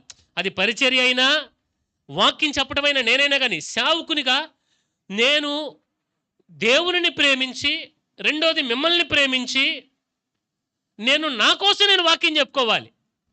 హల్లెలూయా. మీకోసం నేను మిమ్మల్ని ప్రేమించాలి, కానీ మీకు నచ్చినట్టుగా మీకోసం నేను వాక్యం చెప్పకూడదు. మీకు అర్థమవుతుంది నేను చెప్పేది? సో నేను ఇక్కడ రాసుకున్నాను ఏమనంటే, do for your self, not for the sake of God. ఇప్పుడు మనం చాలా సందర్భాల్లో ఏమనుకుంటామంటే, మనం కాసేపు ప్రార్థన చేసామని అంటే పరలోకంలో లైటింగ్ పెరిగిద్ది అనుకుంటాం. అవునా కాదా? మనం భక్తి చేయటం వలన ఏమండి మనకి లాభం. మీరు భక్తి చేయటం వలన మీకు లాభం. మీరు భక్తి చేయటం వలన నాకేం లాభం కాదు. నా లాభం ఎక్కడా అంటే, నేను భక్తి చేయటం వలన నాకు లాభం. ఎంతమందికి అర్థమైంది? నేను ప్రేయర్ చేసుకుని, నేను వాక్యం చదువుకుని, నేను మీకు వాక్యం చెప్పుకున్నాను అనుకోండి, ఎవరికి లాభం అది? నా తండ్రి పని నేను చేసుకున్నాను, నా బాధ్యత నేను చేసుకున్నాను, నాకు అది దీవెన, నాకు అది సంతోషం. ఇది నేను ఎంత ప్రయాసపడితే అది నాకు అంత మంచిది. హల్లెలూయా. దానివలన దేవుడు సంతోషిస్తాడు, దేవుడు ఆనందిస్తాడు, వింటే మీరు దీవించబడతారు, మిమ్మల్ని బట్టి దేవుడు సంతోషిస్తాడు. నేను పనిచేసినందుకు నాకు దేవుడు జీతం ఇస్తాడు, నాకు ఆశీర్వచనం. నాకు నా పిల్లలకి ఒక మాట చెప్పాలండి అంటే, ఇప్పుడు నా పిల్లల దీవెన ఎవరి దగ్గర ఉంది? గుడ్, నా దగ్గర ఉంది. అది ఎలా వస్తుంది? నా కొరకు నేను చేసుకోవాలి దాన్ని. నేను వాక్యాన్ని చేస్తున్నాను అనుకోండి, వాక్యాన్ని వెంబడిస్తున్నాను అనుకోండి, అది ఎవరి కోసం? మీ కొరకు కాదు. అమ్మో, మా విశ్వాసులందరి దగ్గర నేను చాలా బాగా కనపడాలి కాబట్టి నేను చాలా నీట్గా మీ అందరి ముందు నేను ప్రదర్శించాలా? నో, వద్దు. మీరందరూ పాస్టర్ గారి దగ్గర కొంచెం చాలా బాగుందాం, అసలే చర్చికి వెళ్తున్నాం, లేకపోతే పాస్టర్ గారు మన ఇంటికి వచ్చారన్నట్లుగా మీరు భక్తి చేస్తారా? వద్దు. మీ కొరకు మీరు భక్తి చేసుకోండి, నా కొరకు నేను భక్తి చేసుకుంటా. మీ కొరకు నేను చేయను, మీ ముందు పరిశుద్ధుల్లా కనపడాలని నేను చేయను, మీరు నా పల్లకి మోయాలని నేను చేయను, నేను కూడా మీ పల్లకి మోయాలని మీరు చేయొద్దు. హల్లెలూయా. అర్థమవుతుందా? ఇక్కడ నేను ఒక మాట చెప్తాను. ఇక్కడ నేను ఎంత లోతుకి నేను కన్విక్ట్ అవుతానని అంటే, ఇది దేవుని పని, ఇది దేవుని సంఘం. ఇక్కడ సార్వభౌమాధికారం ఎవరిది? దేవుడు. దేవుడు నన్ను నియమించి ఒక సేవకుడిగా అభిషేకించక నిలబెట్టాడు కాబట్టి నేను ఇక్కడ. హల్లెలూయా. మీకు అర్థమవుతుందా? దేవుడు నాకు అధికారాన్ని ఇచ్చాడు కాబట్టి నేను అధికారాన్ని వాడుకుంటా. అంతేగాని మీరు విశ్వాసులు కాబట్టి, నేను పాస్టర్ కాబట్టి మీ మీద నేను పెత్తనం చేయాలని నేను ఏమీ చేయను. నేను ఏది చేసినా దేవుడు అనుమతిస్తేనే జరగాలి అది. హల్లెలూయా. యోధుడికి ఉండేటువంటి రెండో లక్షణం ఏంటో తెలుసండి? తాను ఏది పొందుకునే దాని మీద ఉండదు కానీ తాను చేసే దాని మీద మనసు పెడతాడు. ప్రభు అన్నాడు, ఏమని అన్నాడండి ఆయన? నా కోసం మీరు ఏడవమాకండి, మీకోసం మీ పిల్లల కోసం ఏడవండి అని అన్నాడు ఆయన.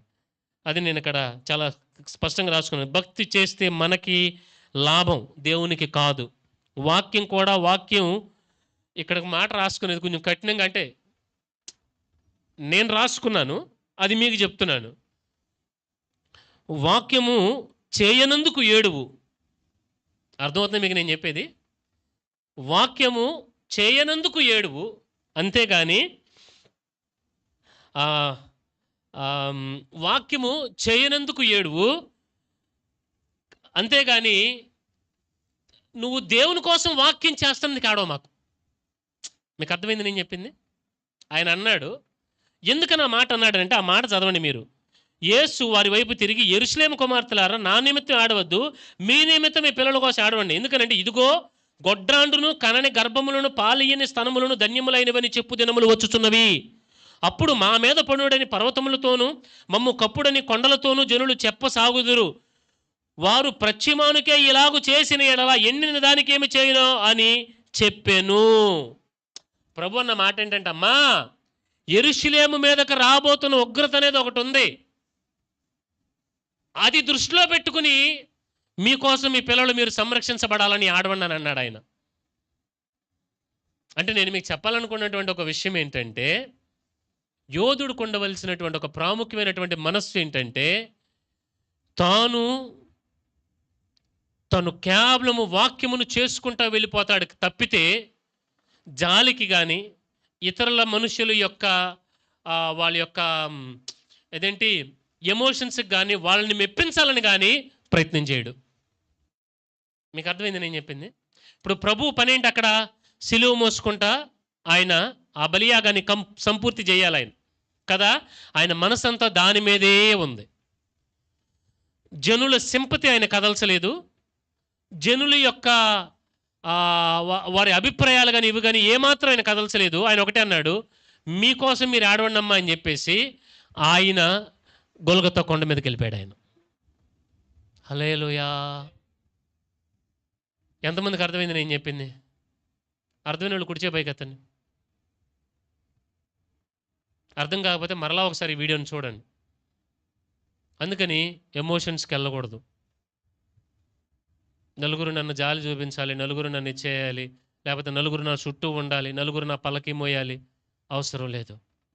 మనం ఉన్నది దేని కొరకనంటే, మనం దేవుడు మనకి ఏదైతే ఏర్పాటు చేశాడో అక్కడికి వెళ్ళడానికి మనం ఉన్నాం అంతే. ఇంకది ఈలోపు నీకు జాలి అనే డిస్ట్రాక్షన్ రావచ్చు, ఈలోపు నీకు ఎన్నెన్నెన్నో రావచ్చు. యేసుక్రీస్తు ప్రభుకి పేతురు కూడా ఏమన్నాడండి? నేను ఇలాగా సిలువ ఇలా వేయబడతాను వెళ్ళానంటే, అయ్యా అది నీకు దూరమగును కాకనంటే సైతాన్ని వెనకపోనాడు ఆయన. చెప్పరేంటి అన్నాడా లేదా? ఎంతమందికి తెలిసి ఈ మాట? బైబిల్ చెప్తున్నారా? ఏమనాలి? నేనంటే ఎంత ప్రేమరా పేతురా నీకు, అవునా కదా? నేనంటే అరే మీ అందరికీ లేదురా, ఎంతన్నా నా పేతురుగాడు నా గురించి ఆడు ఎంత ఆలోచిస్తున్నాడు అని అన్నాడు కదా. ఆయన ఏమన్నాడు తెలుసా? నువ్వు నా జీవితంలో దేవుని వాక్యాన్ని సిలువను నువ్వు ఎందుకు కాదంటున్నావు, సైతాన్ని అనకపోన్నాడు. పేతురు వెంటనే ఏమనుకోవాలి తెలుసా? ఈయనకి అసలు మంచితనం పనిచేయదు, ఏదో ఆయన చెప్పాడుగా అని చెప్పి ఆయన వెంబడుతుంటే, ఆయనకు అన్నీ చేసి పెడుతుంటే ఈయన నన్ను సైతాన్ అంటాడా? మీకు అర్థమైంది నేను చెప్పింది? అర్థమవుతుంది మీకు నేను చెప్పేది? జీసస్ ఎప్పుడు ఆయన ఎమోషన్స్కి వెళ్ళాలా. పేతురుని ఎందుకు గద్దించంటే కోపం కాదు, అది నా జీవితంలో దేవుడి ఏర్పాటుని సిలువు నువ్వు ఎందుకు కాదంటున్నావు పేతురు, అది అపవాది యొక్క మాట, నువ్వు వెళ్ళి వెనక్కానన్నాడు ఆయన. Hallelujah. Jesus never had emotions. ఎంతమందికి అర్థమైంది నేను చెప్పింది? ఒక్కొక్క పాయింట్ ఎంతంత సేపు ఎందుకు తీసుకుంటున్నాను తెలుసా? ఏదో 4 మాటల ప్రసంగం అప్పచెప్పి వెళ్ళడానికి నేను అక్కడికి రాలేదు. మీకు అది అర్థం కావాలి, అందుకని నేను ఆగుతున్నాను. హల్లెలూయా. మూడోదిగా మనం ధ్యానం చేద్దాం.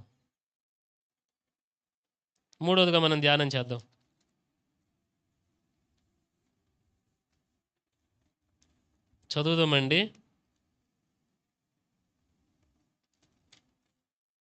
మత్తయి సువార్త 27వ అధ్యాయం.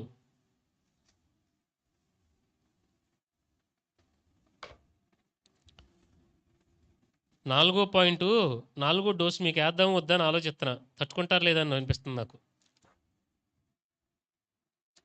సరే, మూడోది కానిద్దాం ప్రస్తుతానికి. మత్తయి సువార్త 27వ అధ్యాయం.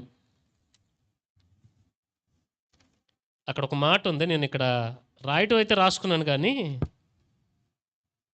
రిఫరెన్స్ రాసుకోవడం మర్చిపోయాను నేను. మత్తయి సువార్త ఎందుకనే నేను మీకు చెప్తున్నాను తెలుసా? ప్రభు కొన్ని మాటలు హృదయంలో పెట్టినప్పుడు రాసుకునే పనిలోనే అంటే ఎక్కడ మర్చిపోతాం, ఎక్కడ మిస్ అవుతాం అని రాసుకునే ఇదిలోనే ఉన్నాను నేను. రిఫరెన్స్ రాసుకోలేదు నేను. అది చదువుదామండి.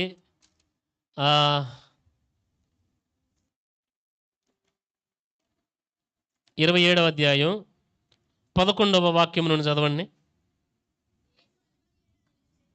యేసు అధిపతి ఎదుట నిలిచెను. అప్పుడు అధిపతి యూదుల రాజు నీవేనా అని ఆయనను అడుగగా యేసు అతనిని చూచి నీవన్నట్టే అనెను. ప్రధాన యాజకులను పెద్దలను ఆయన మీద నేరము మోపినప్పుడు ఆయన ప్రత్యుత్తరం ఇయ్యలేదు. చాలమ్మా, చాలు. ఇంకొక బంగారం లాంటి మాట ఒకటి ఉంటుంది. పిలాతుతో ప్రభు అంటాడు ఏమనంటే, ఈ మాట కూడా ముఖ్యమే. ఏమంటాడంటే, పిలాతు ఏమంటాడంటే, వాళ్ళందరూ నీ మీద నేరాలు మోపుతున్నారు, నీ కేసు నువ్వు వాదించుకోవచ్చుగా అని అంటాడు ఆయన. ఏంటండి? నీ కేసు నువ్వు వాదించుకోవచ్చుగా అని అంటే, నేను నిన్ను విడిపించడానికి నాకు అధికారం ఉంది, నువ్వు గనక నేనేం తప్పులు చేయలేదు సాక్ష్యాలు చూపించండి అని ఒక మాట కనుక నువ్వు అంటే నేను నిన్ను విడిపించగలను అని అంటాడు పిలాతు. ఇప్పుడు ప్రభు ఏమంటాడు అని అంటే, ఏమండి, నన్ను విడిపించగలని అధికారం అని కాదు కానీ ప్రభు ఏమంటాడంటే, నా అంతటి నేను వచ్చి నేను అప్పగించుకున్నాను కానీ నువ్వు నన్ను పట్టుకోలేదు అంటాడు ఆయన. ఒకసారి ఆ మాట చూద్దాం. ఒకసారి ఆ మాటని ఎవరన్నా నాకు హెల్ప్ చేస్తారు రెఫరెన్స్ చూసి? ఒకసారి ఆ మాట చూద్దాం మనం. చాలా ముఖ్యమైన మాట అది.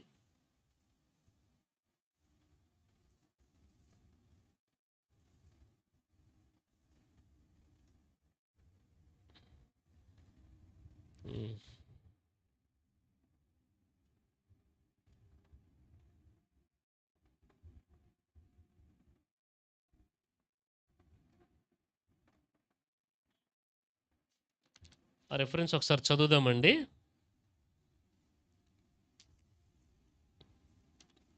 పంతొమ్మిది 11 యోహాను సువార్త.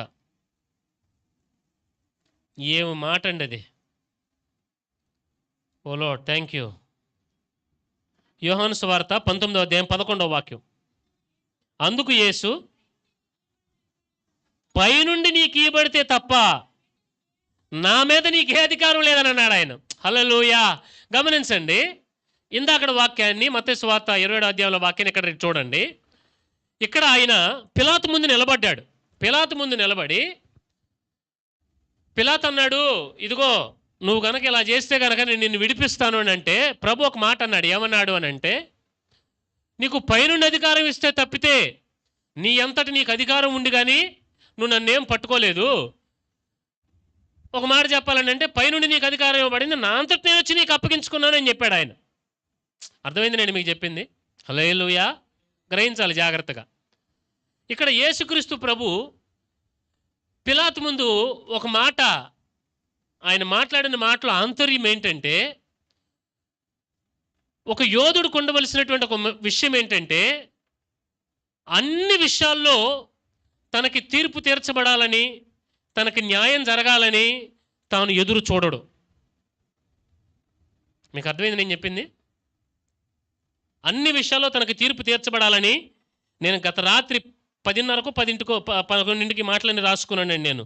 తను ఎదురు చూడడు. ఎందుకని అని అంటే, ఇక్కడ నేను రాసుకున్నాను, దేవుడు న్యాయవంతుడు అని ఎరిగిన వాడు నాకు న్యాయం జరుగుతుంది అని ఏడవడు, నేను న్యాయంగా బతకాలి అని ఏడుస్తాడు. నేను మరలా చెప్తున్నాను, యోధుడి మనసు ఏంటో తెలుసండి? నాకు న్యాయం జరగాలి, నాకు తీర్పు జరగాలి అని అక్కడ ఆగిపోడు. తను న్యాయంగా బతకడానికే నడుం కట్టుకుని ముందుకెళ్ళిపోతాడు.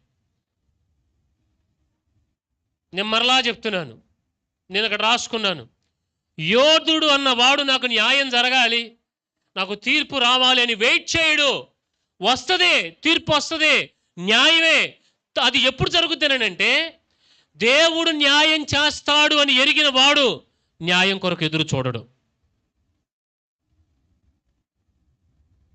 మీకు అర్థమయ్యే భాషలో చెప్పనా? దేవుడు నన్ను దీవిస్తాడని తెలిసిన వాడు దీవెన కొరకు ఎదురు చూడడు. చాలామంది ఇక్కడ ఆగిపోతారు, దీవెన దగ్గర ఆగిపోతారు. ఏమి లేదండి, అన్ని అపవాది వేసే ఉచ్చులు అంతే. Very simple. వాడు ఎవడికి ఏ బిస్కెట్ వేయాలో ఆ బిస్కెట్ వేస్తాడు అంతే. ఇంకా నేను మరలా చెప్తున్నాను, దేవుడు నన్ను దీవిస్తాడని తెలిసిన వాడు దేవుడు దీవించేంత వరకు ఆగడో, దేవుడు దీవిస్తేనే చేస్తానని ఆగడో. హల్లెలూయా. మీకు అర్థమైందని నేను చెప్పింది? చాలా సందర్భాల్లో సాతాను మనిషిని ఇరికిచ్చేది ఎక్కడనంటే, నీకు అన్యాయం జరిగింది, లేకపోతే నీకు తీర్పు జరగాలి, నువ్వు దాని గురించి ఆలోచిస్తే అక్కడే ఉండిపోను అంటాడు.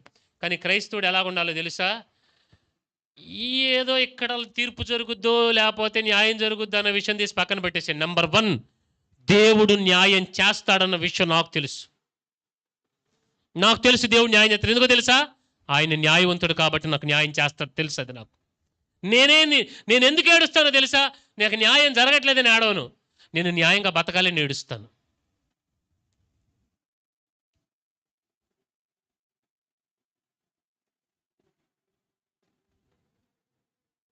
ఒక వ్యక్తి నేను న్యాయంగా బతకాలి అనేటువంటి ఒక ఏడుపు గనక లేనోడు యోధుడు కాలేడు.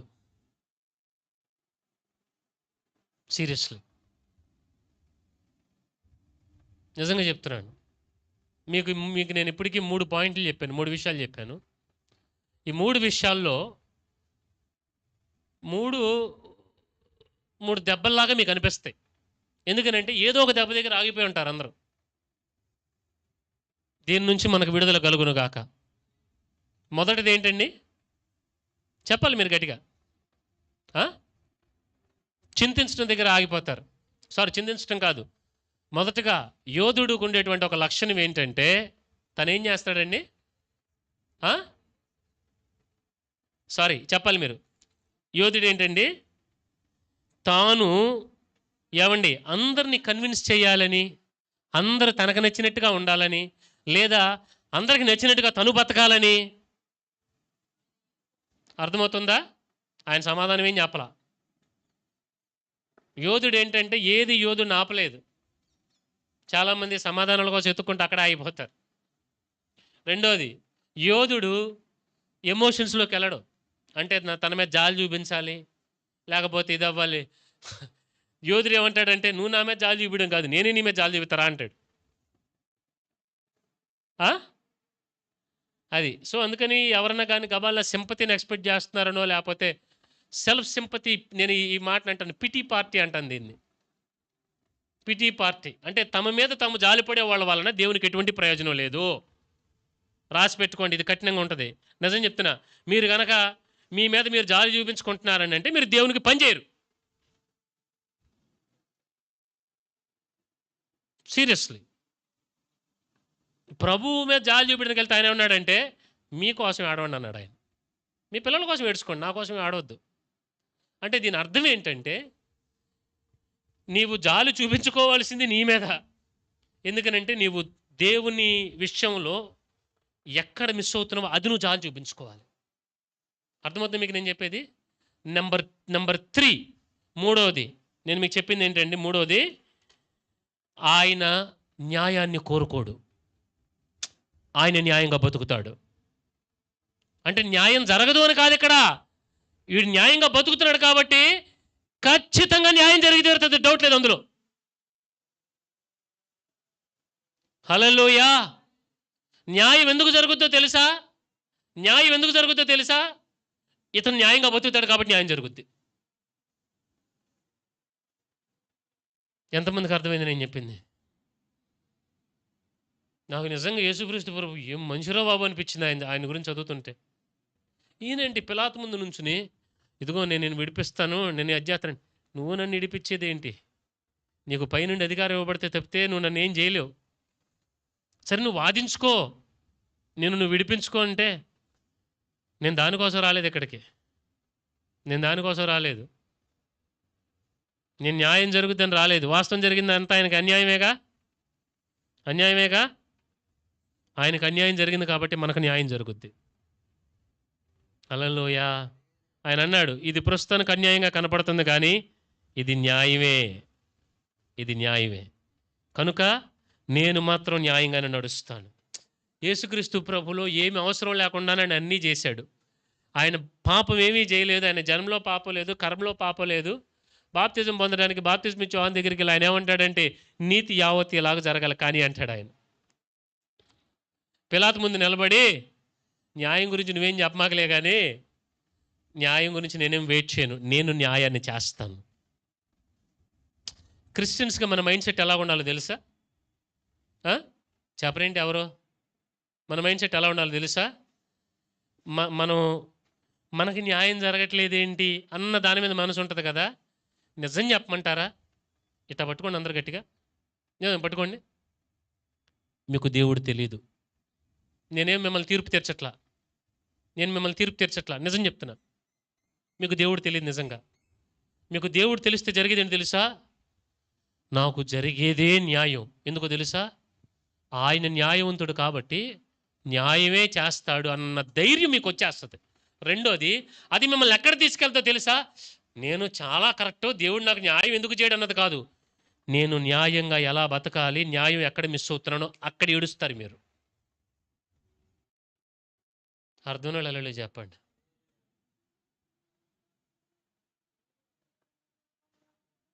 దేవుడు అదే అంటున్నాను. నేను మొదట ఒక ప్రశ్న అడిగాను మిమ్మల్ని, దేవుడి మీతో మాట్లాడుతున్నాడా అని. ఇప్పుడు చెప్పండి, మాట్లాడుతున్నాడా? అంటే నేను చెప్పే వాక్యంలో నుండి కాదు, మీకు ప్రతిరోజు దేవుడు మాట్లాడితే ఎలా ఉంటుందంటే నువ్వు కోలుకోవడానికి టైం పడతాం కాదు, జీవితకాలం పడుతుంది. కోలుకోలేవు. సీరియస్లీ. నాకు రాత్రి నేను రెఫరెన్స్ రాసుకోలేదు. ఎందుకనంటే ఇది నాకు తగిలినప్పుడు నేను రెఫరెన్స్ రాసుకోవాలని ఇది కూడా ఏది నాకు ప్రభు నా హృదయంలో పెట్టిందే రాసుకున్నాను. ఏం రాసుకున్నాను? ఇది నేను మీకేదో భక్తి ప్రదర్శనగా చెప్పట్లా, కన్నీటితో చెప్తున్నాను. ఏం రాసుకున్నానంటే దేవుడు న్యాయవంతుడని ఎరిగిన వాడు నాకు న్యాయం జరుగుతుందని ఆడవడం, నాకు న్యాయం జరగట్లేదని ఆడవడం. మరలా చెప్తున్నా, దేవుడు న్యాయవంతుడని ఎరిగిన వాడు నాకు అన్యాయం జరుగుతుందని ఆడవడం. నేను న్యాయంగా బతకాలని నేను ఏడుస్తాడు. దేనికోసం ఏడుస్తున్నాను మీరు చెప్పండి నాకు. దేవుని వాక్యం మీ దగ్గరకు వచ్చినప్పుడు ఎక్సైట్ అవుతున్నారా, లేదా ఒక రకమైనటువంటి గూస్ బంప్స్ వస్తున్నాయా? కన్విక్షన్ వస్తుందా? కన్విక్షన్ ఒప్పుకోగలుగుతుందా మీకు? అది ఒప్పుకోగలిగిందా? 100% దేవుని దగ్గర నుంచి వస్తుంది. అదేమి నేరారోపణ కాదు, అది నేరారోపణ కాదు. కానీ మీ లోపల జరిగే ఆత్మ సంబంధమైన కార్యం జరిగి మీరు విడిపించబడతా ఉంటారు. కానీ ప్రస్తుత కాల క్రైస్తవ్యానికి ఏం పట్టవు? ఎమోషన్స్.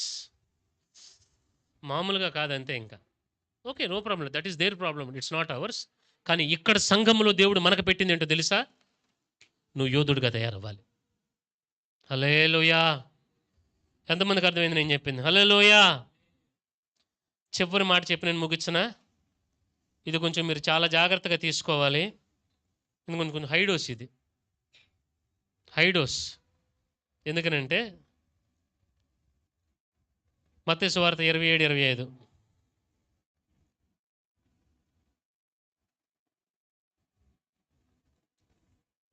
వాస్తవానికి ఇది నేను చదివినప్పుడు నాకు భయం వేసింది. మిమ్మల్ని భయపెట్టడానికి చెప్పట్లేదు. 27:25 అమ్మ, మత్తయి. అందుకు ప్రజలందరూ వాని రక్తము మా మీదను మా పిల్లల మీదను. హల్లెలూయా. ప్రభు రక్తం 2 రకాలుగా ఉంటుందండి మన మీద.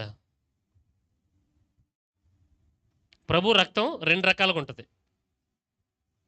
ఒకటి ఏంటంటే కాపుదల. కాపుదల, క్షమాపణ, ఆశీర్వచనం, ప్రభు రక్తం ఉండే విషయాలు. రెండోది ఏంటో తెలుసా? తీర్పు. ఏంటండి చెప్పాలి మీరు గట్టిగా? తీర్పు. నాకు బాగా భయం వేసింది ఏంటో తెలుసా? పిలాతు అడిగాడు ఏమనంటే,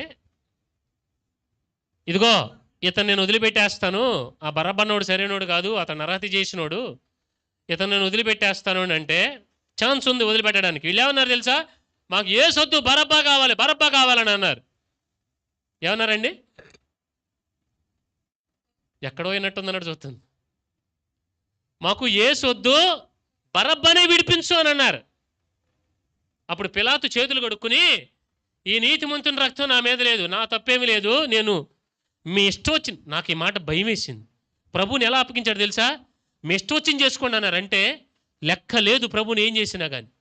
అంటే ఒక కాన్స్టిట్యూషన్లో నుండి, అంటే ఒక రూల్ ప్రకారమో ఒక పద్ధతి ప్రకారమో చేయడానికి లేదు. ఇంకా మీ ఇష్టం వచ్చింది చేసుకోండి అన్నాడు. పిలాతు అమ్మో ఈ పాప నా మీద లేదని చేతులు కడుక్కున్నాడు. వీళ్ళందరూ ఏమన్నారు తెలుసా? ఆ రక్తం మా మీద మా పిల్లల మీద ఉంటుంది అని అన్నారు. 2 రకాలు ఉంటుంది ప్రభు రక్తం ఒక వ్యక్తి మీద. ఒకటి, అతను క్షమించబడి కృపలోనికి వచ్చి దేవుని వాక్యాన్ని నెరవేర్చి ఏమండి తన విధానాలు మారి దేవుని వాక్యానికి అప్పగించుకున్న వాడికన్నా ఉండాలి రక్తం. లేదా దేవుని తీర్పు కిందనే ఉంటుంది. అది చాలా కఠినం ఈ మాట. ఇది భయం వేసింది నాకు చదవగానే. ఎందుకో తెలుసా? ఒక మాట చెప్పమంటారా?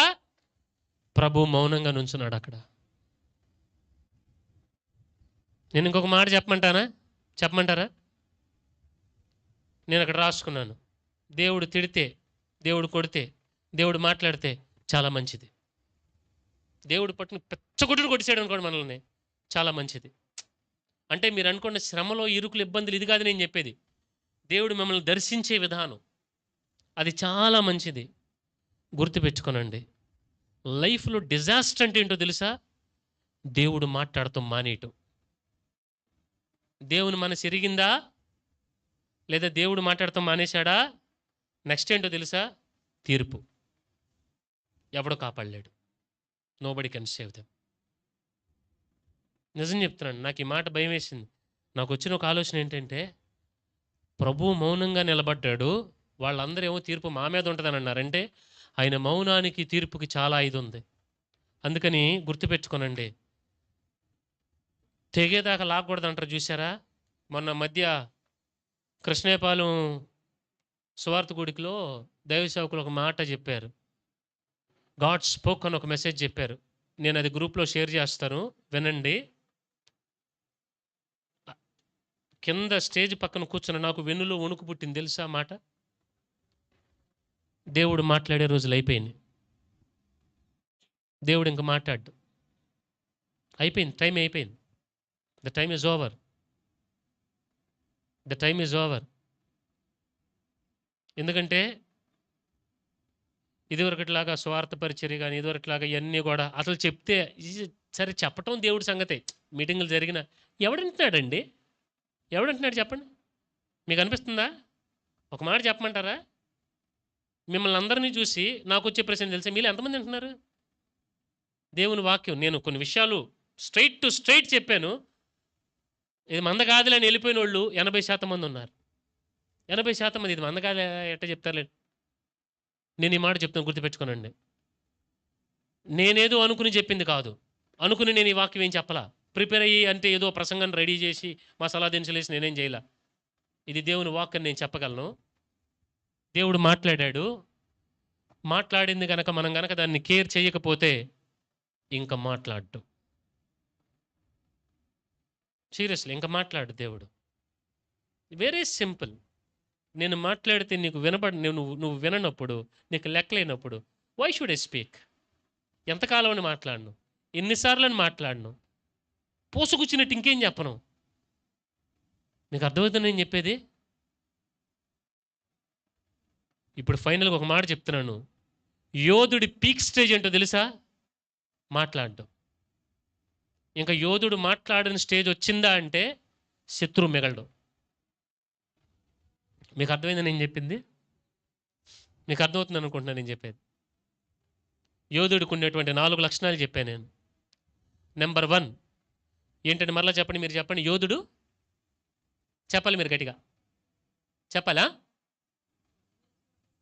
అన్ని చోట్ల సమాధానం చెప్పడం. అంటే యోధుడిని ఇదేంటి అక్కడ ఆలోచిస్తా కూర్చుంటా, ఇదేంటని కూర్చోడు. He will move forward.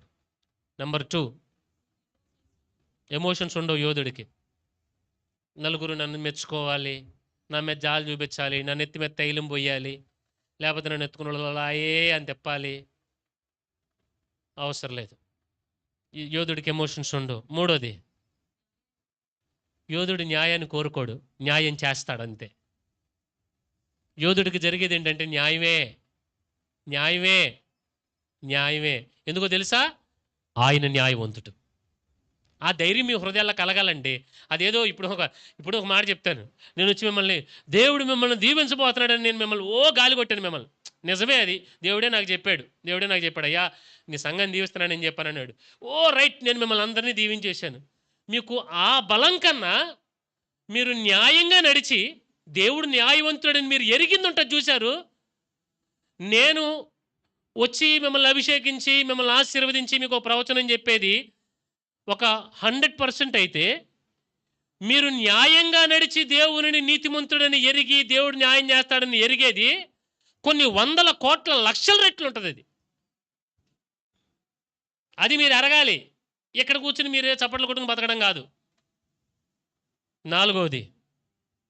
నాలుగవది యోధుడు మౌనంగా ఉంటాడు. మౌనంగా వెళ్ళే స్టేజ్కి వచ్చాడా, తర్వాత జరిగేది ఏంటంటే తీర్పే. చెప్తున్నాను, నిజం చెప్తున్నాను. అంటే యోధుడు మౌనంగా ఉన్నాడు అని అంటే దీని అర్థం ఏంటో తెలుసా?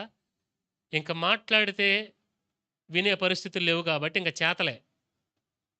అటు ఒక మాట అంటారే, చెప్తే వినడు కానీ తీర్పది. యేసుక్రీస్తు ప్రభువు కూడా లాస్ట్లో మౌనంగా ఉన్నాడు. ఎందుకనంటే ఆయన మాట్లాడితే తీర్పు ఉండదు. ఆయన మౌనంగా ఉంటేనే తీర్పు ఉంటుంది. మీకు అర్థమయ్యేటట్టుగా ఒక మాట చెప్తానేనండి, మీకు అర్థం అవడానికి చెప్తాను. ఇప్పుడు పోలీస్ డిపార్ట్మెంట్ ఉంది కదా, పోలీస్ డిపార్ట్మెంట్లో ఇప్పుడు ఫర్ ఎగ్జాంపుల్ ఒక వ్యక్తి ఉన్నాడు, ఇతనికి తప్పేమి లేదు. పోలీస్ అతను వచ్చి అతను కొట్టాడు. ఏంటండి? పోలీస్ అతను వచ్చి, అంటే అదేదో లాఠీ చార్జ్ అని కాదు, లాఠీ చార్జ్లో కొడితే లెక్కే లేదు ఇంకా అసలు. సరే, అతను ఏమీ లేకుండా మొత్తానికి ఇతను ఇంటెన్షనల్గా, ఎవరో ఒక అధికారి ఇతను ఇంటెన్షనల్గా అతని మీద నేరారోపణ చేసి ఇరికిద్దామని చెప్పేసి మొత్తానికి అతను పట్టుకుని మొత్తం కొట్టడం మొదలుపెట్టాడు. మొత్తం చాలా హార్ష్గా బిహేవ్ చేయడం మొదలుపెట్టాడు. ఇతను కనుక తిరగబడ్డాడు అనుకోండి, పట్టుకుని పోలీసుని పట్టుకుని కాలర్ పట్టుకున్నా ఒక దెబ్బ వేసాడు అనుకోండి, ఇతన్ని ఎవరు కాపాడలేరు. ఎందుకో తెలుసా? డ్యూటీలో ఉన్న పోలీస్ ఆఫీసర్ మీద చేయటం మాత్రం చాలా కాన్స్టిట్యూషన్ ప్రకారం చాలా పెద్ద నేరం. ఇతను అప్పుడు ఏం చేయాలి తెలుసా? మౌనంగా ఉండి అది ఎవిడెన్స్ తీసుకోవాలి ముందు. మీకు అర్థమైంది నేను చెప్పింది? సైలెంట్గా ఉండి ఫోన్ ఎవరికని సరే రికార్డ్ చేయరా నువ్వు అని చెప్పి, రండి సార్ మీరు ఏం చేస్తారు చేయండి అని చెప్పి మొత్తం రికార్డు పెట్టుకుని అవసరమైతే 4 దెబ్బలు తిని ఓకే ఫైన్ తీసుకెళ్ళి జైల్లో ఉండి ఆ రికార్డుని పెట్టుకుని జ్యుడిషియల్ కోర్టు జడ్జి దగ్గరికి వెళ్ళి, నన్ను ఇలాగా గవర్నమెంట్ అధికారి ఇలా నన్ను హెరాస్ చేశాడు సార్, నా తప్పు లేకుండా నన్ను కొట్టాడు సార్, నేను ఏమీ చేయలేదు, నా ప్రాణరక్షణ కోసం కూడా నేనేం చేయలేదు, నేను ఇలా నష్టపోయాను, ఇన్ని దెబ్బలు తిన నేను బాధపడ్డానంటే ఉద్యోగం తీసి అవతల పెడతారు. మీకు అర్థమైంది నేను చెప్పింది? అతను ఎందుకు మౌనంగా ఉంటున్నాడు అక్కడ చెప్పరండి. ఎందుకు మౌనంగా ఉంటున్నాడు చెప్పరేంటండి? ఇతను కనుక తిరగబట్టాడు అనుకోండి, ఇతనికి రేపు న్యాయం జరగదు. మీకు అర్థమైందా? ఎంతమందికి అర్థమైంది నేను చెప్పింది? మీకు అర్థమైందా? అందుకని మౌనంగా ఉండి ఎవిడెన్స్ పక్కన పెట్టుకుని, అరే ఇది తీసుకెళ్ళి లాయర్కి అప్పచెప్పి కోర్టులో కేసు ఏంటి అని అంటే సస్పెండ్, లేదంటే డిస్మిస్, సివియర్గా ఉంటే కనుక డిస్మిస్ లేదా జరిమానా. Some times it's better to be silent. ఎందుకో తెలుసా? తీర్పు రావాలని అంటే మౌనంగా ఉండాలి. కొన్ని సందర్భాల్లో నువ్వు అన్నిటికీ తీర్పు తీర్చుకోవాలని కూర్చున్నావు అంటే తీర్పు నువ్వు చేస్తున్నట్టు, దేవుడేమి. ఎందుకంటే పగ తీర్చుకున్నట్టు నా పని అన్నాడు దేవుడు. So let them whatever they want to do it, let them do. నేనైతే అదే పని చేస్తాను. If you want to do that, okay, you are welcome to do that, no problem. Hallelujah. యోధుడు నిజంగా ఈ వారం రోజులు మాత్రం ఈ విషయాలు ప్రభు నాకు నేర్పుతుంటే ఐఎమ్ రియల్లీ హ్యాపీ ఇన్సైడ్. ప్రభు మీకు ఆ కృప దయచేయునుగాక. యోధుల వలన దేవుని పని జరుగుద్ది, గుర్తుపెట్టుకోనండి. యోధుల వలన దేవుని పని జరుగుద్ది. నేను మౌనంగా ఉంటే నీ రాజ్యం కట్టబడుతుందనంటే నేను మౌనంగా ఉంటా. నేను సిలువ వేయబడటం వలన అనేకులు రక్షించబడతారంటే నేను సిలువ వేయబడతాను ప్రభు. నేను మౌనంగా ఉండటం వల్ల అన్యాయమే కనబడుతుంది, కానీ అనేకులకి నీతిమంతులుగా అవుతారు, అది న్యాయం అని నీకు అనిపిస్తుందంటే నేను అన్యాయాన్ని భరిస్తాను ప్రభువా. హల్లెలూయా. తలలో ఉంచుదాం, ప్రార్థన చేసుకుందామండి. నీ భక్తిలో నియమం ఉండాలండి. ఇది నియమం, ఇది నియమం. I don't know how many of you will understand these things. యోధుడు, ది వారియర్. వారియర్ అంటే ఏదేదో చేసేస్తాడు, కొట్టేస్తాడు, పడేస్తాడు, ఎముకలు ఎరగొట్టేస్తాడు, ఇది అనుకున్నారా? ఈ యోధుడు మౌనంగా ఉంటాడు. ఈ యోధుడు న్యాయాన్ని కోరుకోడు, న్యాయం చేస్తాడు. ఈ యోధుడు జాలిని కోరుకోడు, సింపతిని కోరుకోడు. జాలి చూపిస్తాడు, సింపతి చూపిస్తాడు, సానుభూతి చూపిస్తాడు. తను ఏది ఎవ్వరు మనుషుల దగ్గర నుంచి ఏది ఎక్స్పెక్ట్ చేయడు. తను న్యాయంగా బతకడం, తను నడుచుకుంటానే వెళ్ళిపోతాడు, అంతే. ఇంకది అయ్యో నాతో పాటు నలుగురు రావట్లేదేంటి, వాళ్ళ కోసం ఆగితే ఈ యోధుడు ప్రయాణం ఆగిపోతుంది, ఆగడు. నేను మీ అందరికి ఒక సవాల్గా చెప్తున్నా, సేవకునిగా నేను ఎటు వెళ్తున్నానో నాకు ఒక నిశ్చయిత ఇప్పుడు ఉంది. నేను వెళదాం అనుకున్న మార్గంలో మీకు నేను కొన్ని విషయాలు బోధిస్తున్నాను. మీరు నాతో రావాలని అనుకుంటే రావచ్చు.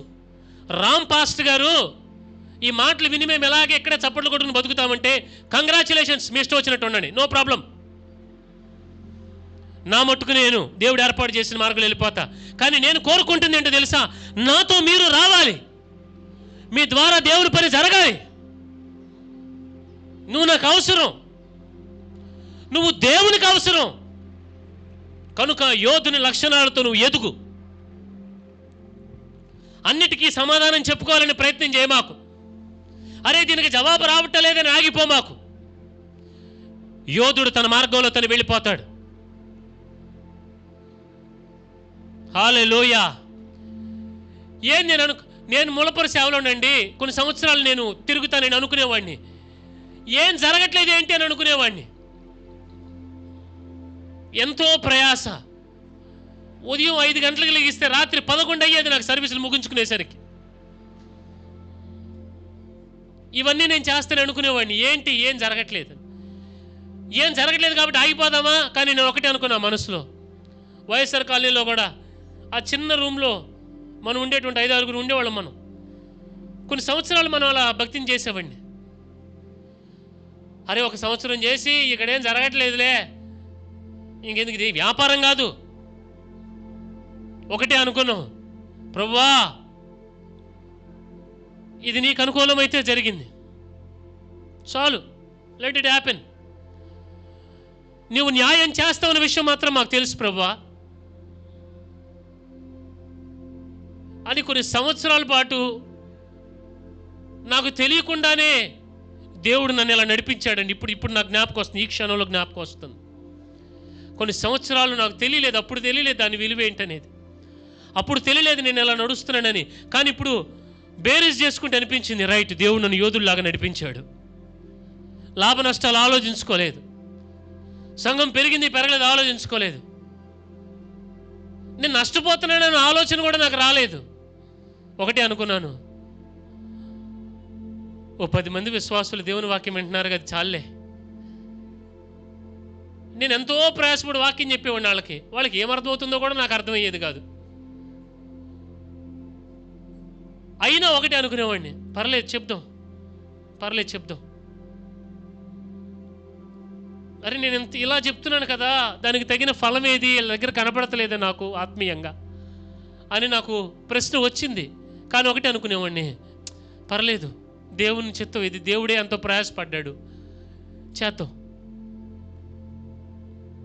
కానీ ఈ రోజున మీరు వెంటనే ఈ మాటలన్నీ కూడా ఒక బైబిల్ సెమినార్లో నేర్చుకున్నది కాదు, ఒక ఉపవాస ప్రార్థనలో ఏదో బైబిల్ పట్టుకుని అదే పనిగా చదువుకుంటా పాయింట్లు రాసుకున్నది కాదు. ఇది దేవునితో నడకలో ఆ ట్రైనింగ్లో వచ్చిన విషయాలు. అందుకని మీరు ఏమని అనుకోండి, పాస్టర్ గారు కోపం అనుకోండి, ఏమని అనుకోండి, భయపడేది లేదు ఎవరికి, బాధపడేది లేదు దేనికి, ఆశించేది లేదు ఎవరి దగ్గర నుండి. నాకు తెలుసు ఆయన న్యాయవంతుడు, ఆయన న్యాయమే చేస్తాడు.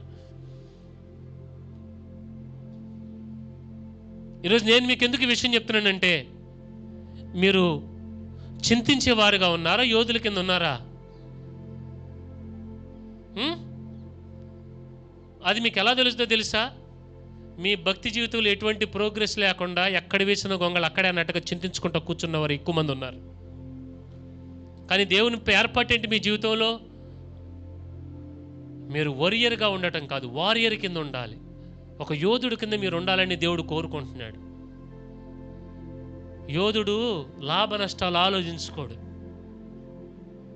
అయ్యో బయట ఎండేస్తుంది, అయ్యో బయట చలేస్తుంది, అయ్యో వర్షం పడుతుంది.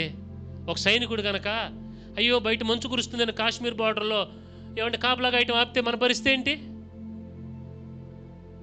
లాభ నష్టాలు ఆలోచించుకోరు. అయ్యో ఇంటి దగ్గర నా భార్య పిల్లలు ఏం చేస్తున్నారు, ఇవన్నీ ఆలోచించడు సైనికుడు. సైనికుడికి ఒకటే గురి, నా దేశం. క్రైస్తవుడికి మీకు నాకు ఒకటే గురి ఉండాలి, యోధుడి కింద నా తండ్రి చిత్తం.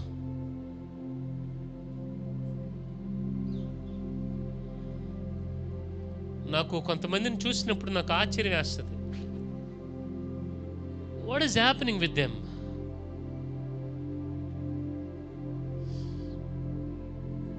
మీకు దేవుడు అర్థమయ్యాడా? నాకు అనిపిస్తుంది బేసిక్ లెవెల్స్కి మనం దేవుని తెలుసుకున్నామా? Basic levels. మీకు ప్రభు ఒక యోధుడి కింద కనిపించాడా? ఈ యోధుడు చూడండి ఎంత సైలెంట్గా ఉన్నాడు. అందరి కళ్ళకి ఒక నష్టపోయిన వ్యక్తిగా కనబడుతున్నాడు, కానీ ఆయన యోధుడు కాబట్టి ఈ రోజుకి ఆయన్ని మనం కొలుస్తున్నాం.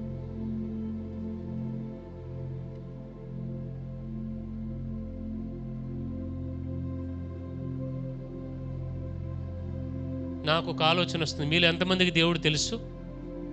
ఒకసారి మీకు మీరే ప్రశ్న వేసుకోండి. Do you know God?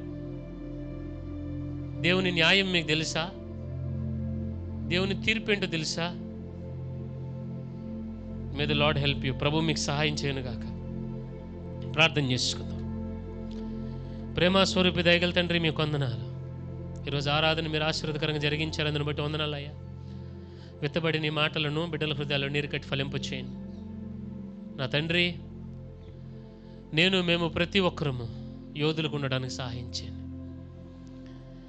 మనుషులకి పరిస్థితులకి సమాధానం చెప్పుకుంటా మేము ఉండకూడదు. మా మార్గంలో మీరు ఏర్పాటు చేసిన మీ చిత్తంలో మేము వెళ్ళిపోవాలి నాయనా. అందరూ జాలి పడాలి, అందరూ మమ్మల్ని మెచ్చుకోవాలి, మాకు నచ్చినట్టుగా అంతగా ఉండాలి, అన్నీ ఉండాలని మేము కోరుకోవద్దు కూడా నా తండ్రి. మా మట్టుకు మేము ఈ వాక్యం చేసుకునే పనిలో మేము ఉండాలి. ప్రభువా సహాయం చేయండి. నీవు న్యాయం చేస్తావని మేము ఎరిగి న్యాయం కొరకు మేము ఎదురు చూసేవారుగా అక్కడ ఆగిపోయేవారుగా కాకుండా మేము న్యాయం చేసేవారుగా, న్యాయంగా బతికేవారుగా మా కృపనివ్వండి. అటు కృపనిచ్చి సంఘాన్ని బలపరచండి. మీ మౌనం మాకు భయం ప్రభువా. సాయం చేసి కృపనిచ్చి నడిపించమని, సంఘాన్ని ఆ విధంగా దీవించమని, జరుగుతున్న అర్పణల విషయంలోనూ అన్ని విషయాల్లోనూ సంఘాన్ని దీవించండి. మీ నామానికి భయం తెచ్చుకోనండి. యేసు నామమున అడిగి వేడుకుంటున్నాను తండ్రి. ఆమేన్.